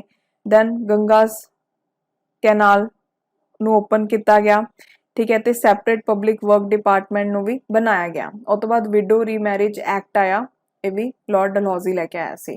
ਸੋ ਕਾਫੀ ਇੰਪੋਰਟੈਂਟ ਚੀਜ਼ਾਂ ਹੋਈਆਂ ਸੀ। ਦੈਨ ਲॉर्ड ਕੈਨਿੰਗ ਦੇ ਟਾਈਮ ਤੇ ਯੂਨੀਵਰਸਿਟੀਜ਼ ਬਣਾਈਆਂ ਗਈਆਂ ਕੈਲਕਟਾ, ਮਦਰਾਸ, ਬੰਬੇ ਦੇ ਵਿੱਚ, ਤੇ 1857 ਦਾ ਰਿਵੋਲਟ ਹੋਇਆ। ਕਈ ਵਾਰ ਪੁੱਛ ਲੈਂਦੇ ਕਿ 1857 ਦਾ ਜਦੋਂ ਰਿਵੋਲਟ ਹੋਇਆ ਸੀ ਉਦੋਂ ਵਾਇਸਰਾਏ ਕੌਣ ਸੀ, ਉਦੋਂ ਗਵਰਨਰ ਜਨਰਲ ਕੌਣ ਸੀ, ਲॉर्ड ਕੈਨਿੰਗ, ਯਾਦ ਰੱਖਿਓ। ਸੋ ਨੈਕਸਟ ਆਪਾਂ ਪੜ੍ਹਦੇ ਹਾਂ ਵਾਇਸਰਾਇਜ਼ ਦੇ ਬਾਰੇ। ਸਭ ਤੋਂ ਪਹਿਲਾਂ ਲॉर्ड ਕੈਨਿੰਗ ਨੇ ਜਿਹੜਾ ਕੰਟਰੋਲ ਹੈ ਈਸਟ ਇੰਡੀਆ ਕੰਪਨੀ ਤੋਂ ਕਰਾਊਨ ਨੂੰ ਆਇਆ ਸੀ। ਆਪਾਂ ਨੂੰ ਪਤਾ 1857 ਤੋਂ ਬਾਅਦ ਇਹ ਚੀਜ਼ਾਂ ਹੋਈਆਂ, ਠੀਕ ਹੈ, ਸੋ ਉਹ ਲॉर्ड ਕੈਨਿੰਗ ਦੇ ਟਾਈਮ ਤੇ ਹੀ ਆਇਆ। White mutiny, then Indian council act 1861, ਇਹ ਸਭ ਲॉर्ड ਕੈਨਿੰਗ ਦੇ ਟਾਈਮ ਤੇ ਹੋਇਆ।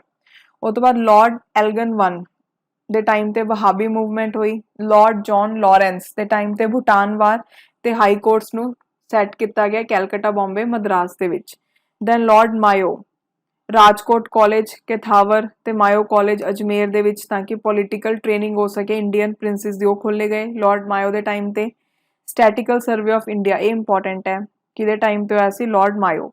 ਡਿਪਾਰਟਮੈਂਟ ਆਫ ਐਗਰੀਕਲਚਰ ਤੇ ਕਮਰਸ ਕਿਹਦੇ ਟਾਈਮ ਤੇ ਖੁੱਲੇ, ਮਾਇਓ, ਤੇ ਇਹਦੇ ਵਿੱਚ ਜਿਹੜਾ ਹਾਈ ਕੋਰਟਸ ਵਾਲਾ ਇਹ ਯਾਦ ਰੱਖਿਓ। ਇੰਟਰੋਡਕਸ਼ਨ ਆਫ ਸਟੇਟ ਰੇਲਵੇਜ਼ ਵੀ ਮਾਇਓ ਦੇ ਟਾਈਮ ਤੇ ਹੋਏ। ਉਹ ਤੋਂ ਬਾਅਦ ਲॉर्ड ਨਾਰਥਬਰੁਕ, ਠੀਕ ਹੈ, visit of prince of Wales, ਮਤਲਬ ਪ੍ਰਿੰਸ ਆਫ ਵੇਲਸ ਨੇ ਵਿਜ਼ਿਟ ਕੀਤਾ ਸੀ, ਉਦੋਂ ਵਾਇਸਰਾਏ ਕੌਣ ਸੀ, ਲॉर्ड ਨਾਰਥਬਰੁਕ, ਠੀਕ ਹੈ। ਦੈਨ ਬਰੋਦਾ ਦੇ ਜਿਹੜੇ ਗਾਇਕਵਾੜ ਸੀ ਉਹਨਾਂ ਦਾ ਟ੍ਰਾਇਲ ਹੋਇਆ। ਕੁੱਕਾ ਮੂਵਮੈਂਟ ਹੋਈ ਪੰਜਾਬ ਦੇ ਵਿੱਚ ਨਾਰਥਬਰੁਕ ਦੇ ਟਾਈਮ। ਦੈਨ ਨੈਕਸਟ ਹੈ ਲॉर्ड ਲਾਈਟਨ, ਠੀਕ ਹੈ, 1876-78 ਦੇ ਵਿੱਚ ਫੈਮਾਈਨਸ ਆ ਗਈਆਂ ਸੀ, ਸੋ ਉਹ ਇਹਦੇ ਟਾਈਮ ਤੇ ਹੋਈਆਂ ਤੇ ਇਹਦੇ ਟਾਈਮ ਤੇ ਹੀ ਫੈਮਾਈਨ ਕਮਿਸ਼ਨ ਬਣਾਇਆ ਗਿਆ ਰਿਚਰਡ ਸਟ੍ਰੈਚੀ ਦੀ ਪ੍ਰੈਜ਼ੀਡੈਂਸੀ ਦੇ ਅੰਡਰ, ਠੀਕ ਹੈ। ਲॉर्ड ਲਾਈਟਨ ਦੇ ਟਾਈਮ ਤੇ ਹੀ ਜਿਹੜਾ ਕੁਈਨ ਵਿਕਟੋਰੀਆ ਸੀ ਉਹਨੇ ਟਾਈਟਲ ਲਿੱਤਾ ਕੇਸਰੇ ਹਿੰਦ ਦਾ ਜਾਂ ਫਿਰ ਕੁਈਨ ਐਮਪ੍ਰੈਸ ਆਫ ਇੰਡੀਆ ਦਾ। ਵਰਨੈਕੂਲਰ ਪ੍ਰੈਸ ਐਕਟ ਆਇਆ ਤੇ ਆਰਮਸ ਐਕਟ ਆਇਆ। ਉਹ ਤੋਂ ਬਾਅਦ ਨੈਕਸਟ ਹੈ ਸੈਕਿੰਡ ਅਫਗਾਨ ਵਾਰ ਵੀ ਲॉर्ड ਲਾਈਟਨ ਦੇ ਟਾਈਮ ਤੇ ਹੋਈ। Then Lord Ripon, very important, Lord Ripon ਨੇ ਰਿਪੀਲ ਕੀਤਾ ਸੀ ਵਰਨੈਕੂਲਰ ਪ੍ਰੈਸ ਐਕਟ ਨੂੰ 1882 ਦੇ ਫਸਟ ਫੈਕਟਰੀ ਐਕਟ 1881 ਦਾ ਜਿਹਦੇ ਨਾਲ ਕੀ ਕਿਹਾ ਗਿਆ ਕਿ ਲੇਬਰ ਕੰਡੀਸ਼ਨਸ ਨੂੰ ਇੰਪਰੂਵ ਕਰੋ, ਉਹ ਵੀ ਲਾਰਡ ਰਿਪਨ ਦੇ ਟਾਈਮ ਤੇ ਆਈਆਂ। ਠੀਕ ਹੈ, ਲਾਰਡ ਰਿਪਨ ਨੂੰ father of local self government ਵੀ ਬੋਲਦੇ ਆ। ਓਕੇ, ਇਹ ਚੀਜ਼ ਯਾਦ ਰੱਖਿਓ, ਬਹੁਤ ਇੰਪੋਰਟੈਂਟ ਹੈ। Education commission sir William hunter ਦੀ ਅਗਵਾਈ ਦੇ ਵਿੱਚ ਅਪਾਇੰਟ ਕੀਤਾ ਗਿਆ, ਇਹ ਵੀ ਲਾਰਡ ਰਿਪਨ ਦੇ ਟਾਈਮ ਤੇ ਹੋਇਆ। ਇਲਬਰਟ ਬਿਲ ਕੰਟਰੋਵਰਸੀ ਵੀ ਲਾਰਡ ਰਿਪਨ ਦੇ ਟਾਈਮ ਤੇ ਹੋਈ। ਠੀਕ ਹੈ, ਦੈਨ ਲਾਰਡ ਡਫਰਿਨ ਥਰਡ ਬਰਮੀਜ਼ ਵਾਰ ਹੋਇਆ, ਇੰਡੀਅਨ ਨੈਸ਼ਨਲ ਕਾਂਗਰਸ ਦੀ ਫਾਰਮੇਸ਼ਨ ਹੋਈ, ਇਹ ਪੁਆਇੰਟ ਯਾਦ ਰੱਖਣਾ ਤੁਹਾਨੇ। ਉਹ ਤੋਂ ਬਾਅਦ ਨੈਕਸਟ ਹੈ ਲਾਰਡ ਲੈਂਸਟਨ ਫੈਕਟਰੀ ਐਕਟ ਆਇਆ 1891 ਦਾ। ਸਿਵਲ ਸਰਵਿਸਿਜ਼ ਨੂੰ ਇੰਪੀਰੀਅਲ ਪ੍ਰੋਵੀਜ਼ਨਲ ਤੇ ਸਬਆਰਡੀਨੇਟ ਕੈਟਾਗਰੀਜ਼ 'ਚ ਡਿਵਾਈਡ ਕੀਤਾ ਗਿਆ। ਇੰਡੀਅਨ ਕਾਉਂਸਿਲ ਐਕਟ ਆਇਆ 1892 ਦਾ। ਦੈਨ ਦੁਰੰਤ ਕਮਿਸ਼ਨ ਜਿਹੜਾ ਹੈ ਉਹਨੂੰ ਸੈਟਅਪ ਕੀਤਾ ਗਿਆ ਤਾਂ ਕਿ ਦੁਰੰਤ ਲਾਈਨ ਹੈ ਜਿਹੜੀ ਉਹਨੂੰ ਡਿਫਾਈਨ ਕੀਤਾ ਜਾਵੇ ਇੰਡੀਆ ਤੇ ਅਫਗਾਨਿਸਤਾਨ ਦੇ ਵਿੱਚ। ਓਕੇ, ਤੇ ਹੁਣ ਜਿਹੜੀ ਇਹ ਲਾਈਨ ਹੈ ਉਹ ਪਾਕਿਸਤਾਨ ਤੇ ਅਫਗਾਨਿਸਤਾਨ ਦੇ ਵਿੱਚ ਹੈ ਤੇ ਇਹਦਾ ਕੁਝ ਪੋਰਸ਼ਨ ਹੈ ਜਿਹੜਾ ਉਹ ਇੰਡੀਆ ਨੂੰ ਟੱਚ ਕਰਦਾ ਹੈ ਅਗਰ ਤੁਸੀਂ ਮੈਪ ਦੇਖੋਗੇ ਤਾਂ। ਉਹ ਤੋਂ ਬਾਅਦ ਲਾਰਡ ਇਲਗਿਨ ਟੂ, ਦੋ ਬ੍ਰਿਟਿਸ਼ ਆਫੀਸ਼ੀਅਲਸ ਨੂੰ ਅਸੈਸੀਨੇਟ ਕੀਤਾ ਸੀ ਚਾਪੇਕਰ ਬ੍ਰਦਰਸ ਨੇ, ਉਦੋਂ ਵਾਇਸਰਾਏ ਕੌਣ ਸੀ? Lord Elgin. Then Lord Curzon, very important. Police commission Sir Andrew Fraser ਦੀ ਅਗਵਾਈ ਦੇ ਵਿੱਚ ਤਾਂ ਕਿ ਪੋਲੀਟੀਕਲ ਐਡਮਿਨਿਸਟ੍ਰੇਸ਼ਨ ਨੂੰ ਰਿਵਿਊ ਕੀਤਾ ਜਾਵੇ, ਉਹ ਲਾਰਡ ਕਰਜ਼ਨ ਦੇ ਟਾਈਮ ਤੇ ਹੋਇਆ। ਦੈਨ ਯੂਨੀਵਰਸਿਟੀ ਕਮਿਸ਼ਨ ਜਿਹੜਾ ਹੈ ਜਾਂ ਇੰਡੀਅਨ ਯੂਨੀਵਰਸਿਟੀਜ਼ ਐਕਟ ਜਿਹੜਾ ਹੈ ਉਹ ਪਾਸ ਕੀਤਾ ਗਿਆ ਲਾਰਡ ਕਰਜ਼ਨ ਦੇ ਟਾਈਮ ਤੇ। Department of commerce and industry ਬਣਾਇਆ ਗਿਆ। Calcutta corporation act, ancient monuments preservation act, ਇਹ ਇੰਪੋਰਟੈਂਟ ਹੈ। ਬੰਗਾਲ ਦੀ ਪਾਰਟੀਸ਼ਨ 1905 ਚ ਹੋਈ, ਇਹ ਵੀ ਲਾਰਡ ਕਰਜ਼ਨ ਦੇ ਟਾਈਮ ਤੋਂ ਹੀ, ਉਦੋਂ ਵਾਇਸਰਾਏ ਲਾਰਡ ਕਰਜ਼ਨ ਸੀ। ਦੈਨ ਨੈਕਸਟ ਹੈ ਲਾਰਡ ਮਿੰਟੋ। ਲਾਰਡ ਮਿੰਟੋ ਦੇ ਟਾਈਮ ਤੇ ਐਂਟੀ ਪਾਰਟੀਸ਼ਨ ਤੇ ਸਵਦੇਸ਼ੀ ਮੂਵਮੈਂਟ ਹੋਈ। ਦੈਨ ਕਾਂਗਰਸ ਦੇ ਵਿੱਚ ਸਪਲਿਟ ਆਈ, ਮਤਲਬ ਆਪਾਂ ਕਹਿ ਸਕਦੇ ਹਾਂ 1907 ਦੇ ਵਿੱਚ ਜਿਹੜਾ ਸੂਰਤ ਸਪਲਿਟ ਸੀ ਉਹ। ਦੇਖੋ ਮੈਂ ਤੁਹਾਨੂੰ ਇੱਥੇ ਈਅਰਸ ਨਹੀਂ ਕਰਵਾ ਰਹੀ ਕਿ ਕੌਣ ਕਦੋਂ ਤੱਕ ਰਿਹਾ, ਤੁਸੀਂ ਇਹ ਆਪਣੀ ਰੈਫਰੈਂਸ ਲਈ ਰੀਡ ਕਰ ਸਕਦੇ ਹੋ। ਠੀਕ ਹੈ, ਵੈਸੇ ਜਿਹੜੇ ਤੁਹਾਨੂੰ ਮੈਂ ਸਟਾਰ ਮਾਰਕ ਕਰਕੇ ਦੱਸ ਰਹੀਆਂ ਚੀਜ਼ਾਂ ਉਹੀ ਪੁੱਛੀਆਂ ਜਾਂਦੀਆਂ ਨੇ, ਸੋ ਇਹ ਵੀ ਯਾਦ ਰੱਖਿਓ ਕਿ ਜਦੋਂ ਸੂਰਤ ਸਪਲਿਟ ਹੋਈ ਸੀ ਉਦੋਂ ਕੌਣ ਸੀ? Lord Minto.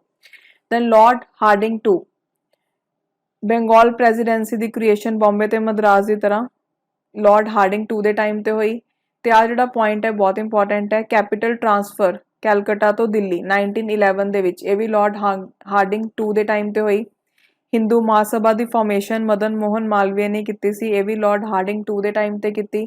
ਦੈਨ ਜਿਹੜੀ ਕਿੰਗ ਜਾਰਜ 5 ਹੈ ਉਹਦੀ ਕੋਰੋਨੇਸ਼ਨ ਸੈਰੇਮਨੀ ਦਿੱਲੀ ਦੇ ਵਿੱਚ ਹੋਈ ਸੀ, ਉਹ ਵੀ ਲਾਰਡ ਹਾਰਡਿੰਗ ਟੂ ਦੇ ਟਾਈਮ ਤੇ ਹੋਈ, ਇਹ ਇੰਪੋਰਟੈਂਟ ਹੈ, ਯਾਦ ਰੱਖਣਾ। ਜਦੋਂ ਹੋਮ ਰੂਲ ਲੀਗ ਆਈ, ਦੇਖੋ ਜਿਹੜਾ ਲਾਰਡ ਚੈਮਸਫੋਰਡ ਹੈ 1916 ਤੋਂ ਲੈ ਕੇ 1921 ਤੱਕ ਰਿਹਾ ਵਾਈਸ। ਹੋਮ ਰੂਲ ਲੀਗ ਐਨੀ ਬਿਸੰਤ ਤੇ ਤਿਲਕ ਨੇ ਜਿਹੜੀ ਫਾਰਮ ਕੀਤੀ ਸੀ ਉਹ ਇਹਦੇ ਟਾਈਮ ਤੇ ਕੀਤੀ। ਦੈਨ ਲਖਨਊ ਸੈਸ਼ਨ ਆਇਆ ਕਾਂਗਰਸ ਦਾ, ਲਖਨਊ ਪੈਕਟ ਸਾਈਨ ਹੋਇਆ ਕਾਂਗਰਸ ਤੇ ਮੁਸਲਿਮ ਲੀਗ ਦੇ ਵਿੱਚ।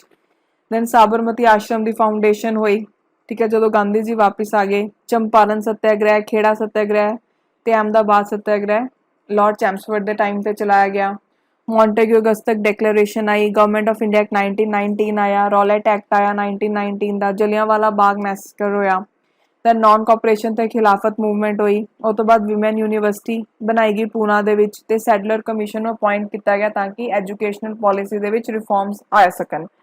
ਦੈਨ ਤਿਲਕ ਦੀ ਡੈਥ ਵੀ ਲਾਰਡ ਚੈਮਸਫੋਰਡ ਦੇ ਟਾਈਮ ਤੇ ਹੋਈ ਤੇ ਐਸਪੀ ਸਿਨਾ ਨੂੰ ਗਵਰਨਰ ਬਣਾਇਆ ਬਿਹਾਰ ਦਾ, ਜੋ ਕਿ ਫਸਟ ਇੰਡੀਅਨ ਸੀ ਐਸ ਜਿਹਨੂੰ ਕਿ ਗਵਰਨਰ ਬਣਾਇਆ ਗਿਆ ਸੀ। ਠੀਕ ਹੈ, ਸੋ ਯਾਦ ਰੱਖਿਓ ਐਸਪੀ ਸਿਨਾ ਫਸਟ ਸੀ ਐਸਾ ਪਰਸਨ। ਉਹ ਤੋਂ ਬਾਅਦ ਨੈਕਸਟ ਹੈ ਲਾਰਡ ਰੀਡਿੰਗ। ਲਾਰਡ ਰੀਡਿੰਗ ਦਾ ਜਿਹੜਾ ਟਾਈਮ ਪੀਰੀਅਡ ਸੀ 1921 ਤੋਂ ਲੈ ਕੇ 26 ਸੀ। ਛਰੀ ਛਰਾ ਇੰਸੀਡੈਂਟ ਇਹਦੇ ਟਾਈਮ ਤੇ ਹੋਇਆ ਜਿਹਦੇ ਕਰਕੇ ਨਾਨ ਕੋਆਪਰੇਸ਼ਨ ਮੂਵਮੈਂਟ ਨੂੰ ਵਾਪਿਸ ਲਿਆ ਗਿਆ। ਮੋਪਲਾ ਰੈਬਿਲੀਅਨ ਕੇਰਲਾ ਦੇ ਵਿੱਚ। ਦੈਨ ਪ੍ਰੈਸ ਐਕਟ ਆਫ 1910 ਨੂੰ ਰਿਪੀਲ ਕੀਤਾ ਗਿਆ ਲਾਰਡ ਰੀਡਿੰਗ ਦੇ ਟਾਈਮ ਤੇ ਰੌਲੈਟ ਐਕਟ ਆਇਆ 1919 ਦਾ। ਕ੍ਰਿਮੀਨਲ ਲਾਅ ਅਮੈਂਡਮੈਂਟ ਐਕਟ ਤੇ ਕਾਟਨ ਐਕਸਾਈਜ਼ ਨੂੰ ਐਬੋਲਿਸ਼ ਕੀਤਾ ਗਿਆ। ਦੈਨ ਕਮਿਊਨਲ ਰਾਈਟਸ ਹੋਏ ਮੁਲਤਾਨ, ਅੰਮ੍ਰਿਤਸਰ, ਦਿੱਲੀ, ਅਲੀਗੜ੍ਹ, ਆਰਵੀ ਤੇ ਕੈਲਕਟਾ ਦੇ ਵਿੱਚ। Kakori train robbery. Then Swaraj party ਦੀ ਫਾਰਮੇਸ਼ਨ ਹੋਈ ਜੋ ਕਿ CR ਦਾਸ ਤੇ ਮੋਤੀਲਾਲ ਨਹਿਰੂ ਨੇ ਫਾਰਮ ਕੀਤੀ ਸੀ, ਉਹ ਵੀ ਲਾਰਡ ਰੀਡਿੰਗ ਦੇ ਟਾਈਮ ਤੇ ਹੋਇਆ। ਠੀਕ ਹੈ, ਉਹ ਤੋਂ ਬਾਅਦ ਨੈਕਸਟ ਹੈ ਲਾਰਡ ਇਰਵਿਨ। ਲਾਰਡ ਇਰਵਿਨ ਦੇ ਟਾਈਮ ਤੇ ਸਾਈਮਨ ਕਮਿਸ਼ਨ ਆਇਆ ਇੰਡੀਆ ਦੇ ਵਿੱਚ ਤੇ ਕਾਫੀ ਇੰਡੀਅਨਸ ਨੇ ਬॉयਕਟ ਕੀਤਾ। ਠੀਕ ਹੈ, ਇਹ ਕਮਿਸ਼ਨ ਨੂੰ। ਆਲ ਪਾਰਟੀਜ਼ ਕਾਨਫਰੰਸ ਲਖਨਊ ਦੇ ਵਿੱਚ ਹੋਈ ਲਾਰਡ ਇਰਵਿਨ ਦੇ ਟਾਈਮ ਤੇ। ਉਹ ਤੋਂ ਬਾਅਦ Harcourt Butler Indian state commission Lord Irwin ਦੇ ਟਾਈਮ ਤੇ ਬਣਾਇਆ ਗਿਆ। ਸੈਂਡਰਸ ਦਾ ਮਰਡਰ ਹੋਇਆ, ਲਾਹੌਰ ਕੌਂਸਪੀਰੇਸੀ ਕੇਸ ਹੋਇਆ। ਠੀਕ ਹੈ, ਉਸ ਤੋਂ ਬਾਅਦ ਬੋਮ ਬਲਾਸਟ ਹੋਇਆ ਅਸੈਂਬਲੀ ਹਾਲ ਦੇ ਵਿੱਚ, ਇਹ ਸਭ ਲਾਰਡ ਇਰਵਿਨ ਦੇ ਟਾਈਮ ਤੇ ਹੋਇਆ। ਦੈਨ ਜਤਿਨ ਦਾਸ ਦੀ ਡੈਥ ਹੋਈ ਕਿਉਂਕਿ ਹੰਗਰ ਸਟ੍ਰਾਈਕ ਤੇ ਸੀ ਉਹ, ਠੀਕ ਹੈ। ਦੈਨ ਲਾਹੌਰ ਸੈਸ਼ਨ ਹੋਇਆ ਕਾਂਗਰਸ ਦਾ ਤੇ ਪੂਰਨ ਸਵਰਾਜ ਰੈਜ਼ੋਲੂਸ਼ਨ ਪਾਸ ਕੀਤਾ ਗਿਆ। Dandi March, first round table conference, Gandhi Irwin packet, ਇਹ ਸਭ ਲਾਰਡ ਇਰਵਿਨ ਦੇ ਟਾਈਮ ਤੇ ਹੋਇਆ। ਉਸ ਤੋਂ ਬਾਅਦ ਨੈਕਸਟ ਹੈ ਲਾਰਡ ਵਿਲਿੰਗਡਨ, ਠੀਕ ਹੈ। ਸੈਕਿੰਡ ਰਾਉਂਡ ਟੇਬਲ ਕਾਨਫਰੰਸ ਹੋਈ ਲਾਰਡ ਵਿਲਿੰਗਡਨ ਦੇ ਟਾਈਮ ਤੇ। ਕਮਿਊਨਲ ਅਵਾਰਡ ਦੀ ਅਨਾਉਂਸਮੈਂਟ ਕੀਤੀ ਗਈ ਫਾਸਟ ਅਨਟੂ ਡੈਥ, ਗਾਂਧੀ ਜੀ ਨੇ ਜਦੋਂ ਕੀਤਾ ਸੀ ਉਦੋਂ ਵੀ ਵਾਇਸਰਾਏ ਕੌਣ ਸੀ, ਲਾਰਡ ਵਿਲਿੰਗਡਨ। ਆਪਾਂ ਇਹ ਸਭ ਚੀਜ਼ਾਂ ਪੜ੍ਹ ਚੁੱਕੇ हैं, ठीक है। तो बस तुझे ये याद रखना है टाइम पीरियड भी कौन कौन सी उस टाइम पेपर च बहुत घट चांसिस हैं कि पुछन वाइसराय दे बारे, बट एक बार तुसी जस्ट रीड कर लियो।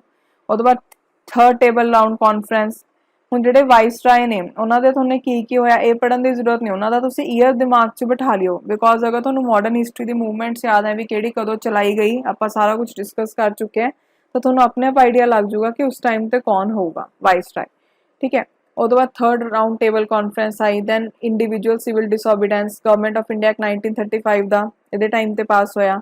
Then all India Kisan Sabha Congress socialist party, ਜੋ ਕਿ ਆਚਾਰਿਆ ਨੰਦਾ ਦੇਵ ਤੇ ਜੈ ਪ੍ਰਕਾਸ਼ ਨਾਰਾਇਣ ਨੇ ਬਣਾਈ ਸੀ, ਲਾਰਡ ਵਿਲਿੰਗਡਨ ਦੇ ਟਾਈਮ ਤੇ ਬਣਾਈ ਸੀ। ਬਰਮਾ ਨੂੰ ਇੰਡੀਆ ਤੋਂ ਸੈਪਰੇਟ ਲਾਰਡ ਵਿਲਿੰਗਡਨ ਦੇ ਟਾਈਮ ਤੇ ਕੀਤਾ ਗਿਆ।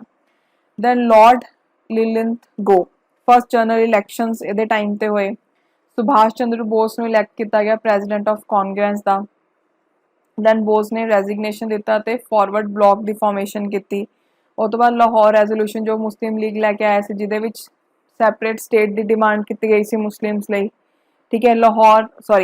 ਅਗਸਤ ਆਫਰ। ਦੈਨ ਵਿਸਟਨ ਚਰਚਿਲ ਨੂੰ ਇਲੈਕਟ ਕੀਤਾ ਗਿਆ ਸੀ ਪ੍ਰਾਈਮ ਮਿਨਿਸਟਰ ਇੰਗਲੈਂਡ ਦਾ, ਉਹ ਵੀ ਲਾਰਡ ਲਿਨਲਿਥਗੋ ਦੇ ਟਾਈਮ ਤੇ ਹੋਇਆ ਸੀ। ਕ੍ਰਿਪਸ ਮਿਸ਼ਨ, ਠੀਕ ਹੈ। ਉਸ ਤੋਂ ਬਾਅਦ ਨੈਕਸਟ ਹੈ quit India resolution, August revolution, then divide and quit slogan ਜੋ ਕਿ ਕਰਾਚੀ ਸੈਸ਼ਨ ਦੇ ਵਿੱਚ ਮੁਸਲਿਮ ਲੀਗ ਨੇ ਦਿੱਤਾ ਸੀ, ਉਹ ਸਭ ਲਾਰਡ ਲਿਨਲਿਥਗੋ ਦੇ ਟਾਈਮ ਤੇ ਹੋਇਆ। ਦੈਨ ਲਾਰਡ ਵੇਵਲ 1944 ਤੋਂ ਲੈ ਕੇ 47 ਤੱਕ ਰਿਹਾ ਸੀ। ਰਾਜਾ ਗੋਪਾਲਚਾਰੀ ਫਾਰਮੂਲਾ ਆਇਆ। ਵੇਵਲ ਪਲਾਨ ਸ਼ਿਮਲਾ ਕਾਨਫਰੰਸ ਹੋਈ। ਸੈਕਿੰਡ ਵਰਲਡ ਵਾਰ ਖਤਮ ਹੋਇਆ। ਕੈਬਨਿਟ ਮਿਸ਼ਨ ਦੇ ਜਿਹੜੇ ਪ੍ਰਪੋਜ਼ਲ ਸੀਗੇ ਉਹ ਸਭ ਇਹਦੇ ਟਾਈਮ ਤੇ ਹੋਏ। ਦੈਨ ਡਾਇਰੈਕਟ ਐਕਸ਼ਨ ਡੇ ਜੋ ਕਿ ਮੁਸਲਿਮ ਲੀਗ ਨੇ ਆਬਜ਼ਰਵ ਕੀਤਾ, ਉਹ ਵੀ ਇਹਦੇ ਟਾਈਮ ਤੇ ਕੀਤਾ। ਉਸ ਤੋਂ ਬਾਅਦ ਇਹ ਅਨਾਊਂਸਮੈਂਟ ਕਿ ਬ੍ਰਿਟਿਸ਼ ਰੂਲ ਹੈ ਜਿਹੜਾ ਇੰਡੀਆ ਤੋਂ ਉਹ 20 ਫੈਬ 1947 ਤੱਕ ਹੋ ਜਾਊਗਾ, ਇਹ ਵੀ ਅਨਾਊਂਸਮੈਂਟ ਲਾਰਡ ਵੇਵਲ ਦੇ ਟਾਈਮ ਤੇ ਕੀਤੀ ਸੀ ਕਲੀਮੈਂਟ ਐਟਲੀ ਨੇ, ਜੋ ਕਿ ਉਸ ਟਾਈਮ ਤੇ ਪ੍ਰਾਈਮ ਮਿਨਿਸਟਰ ਸੀ ਇੰਗਲੈਂਡ ਦੇ। ਉਸ ਤੋਂ ਬਾਅਦ ਲਾਰਡ ਮਾਊਂਟਬੈਟਨ 3 ਜੂਨ ਪਲਾਨ ਅਨਾਊਂਸ ਕੀਤਾ ਗਿਆ ਲਾਰਡ ਮਾਊਂਟਬੈਟਨ ਦੇ ਟਾਈਮ ਤੇ। ਇੰਡੀਅਨ ਇੰਡੀਪੈਂਡੈਂਸ ਬਿੱਲ ਲੈ ਕੇ ਆਇਆ ਗਿਆ। Then 2 boundary commission sir ਸਾਇਰਲ Radcliffe ਦੇ ਅੰਡਰ, ਤਾਂ ਕਿ ਪੰਜਾਬ ਤੇ ਬੰਗਾਲ ਦੀ ਪਾਰਟੀਸ਼ਨ ਹੋ ਸਕੇ, ਉਹ ਵੀ ਲਾਰਡ ਮਾਊਂਟਬੈਟਨ ਦੇ ਟਾਈਮ ਤੇ। ਓਕੇ, ਸੋ ਇਹਦੇ ਵਿੱਚ ਆਪਾਂ ਨੇ ਜਿੰਨੇ ਵੀ ਇੰਪੋਰਟੈਂਟ ਫੈਕਟ ਸੀਗੇ ਜਿਨ੍ਹਾਂ ਉੱਪਰ ਪੇਪਰ 'ਚ ਤੁਹਾਨੂੰ ਕੁਐਸਚਨ ਪੁੱਛੇ ਜਾ ਸਕਦੇ ਆ, ਉਹ ਸਾਰੇ ਆਪਾਂ ਨੇ ਡਿਸਕਸ ਕੀਤੇ। ਸੋ ਇਹਦੇ ਨਾਲ ਹੀ ਜਿਹੜਾ ਆਪਣਾ ਮਾਡਰਨ ਹਿਸਟਰੀ ਦਾ ਪਾਰਟ ਆ ਫਿਨਿਸ਼ ਹੁੰਦਾ ਹੈ। ਓਕੇ, ਸੋ ਆਪਾਂ ਇਹਦੇ ਉੱਪਰ MCQs ਵੀ ਜਲਦੀ ਡਿਸਕਸ ਕਰਾਂਗੇ। ਸੋ ਅੱਜ ਲਈ ਇੰਨਾ ਹੀ, ਮਿਲਦੇ ਆ ਨੈਕਸਟ ਲੈਕਚਰ ਦੇ ਵਿੱਚ। ਥੈਂਕ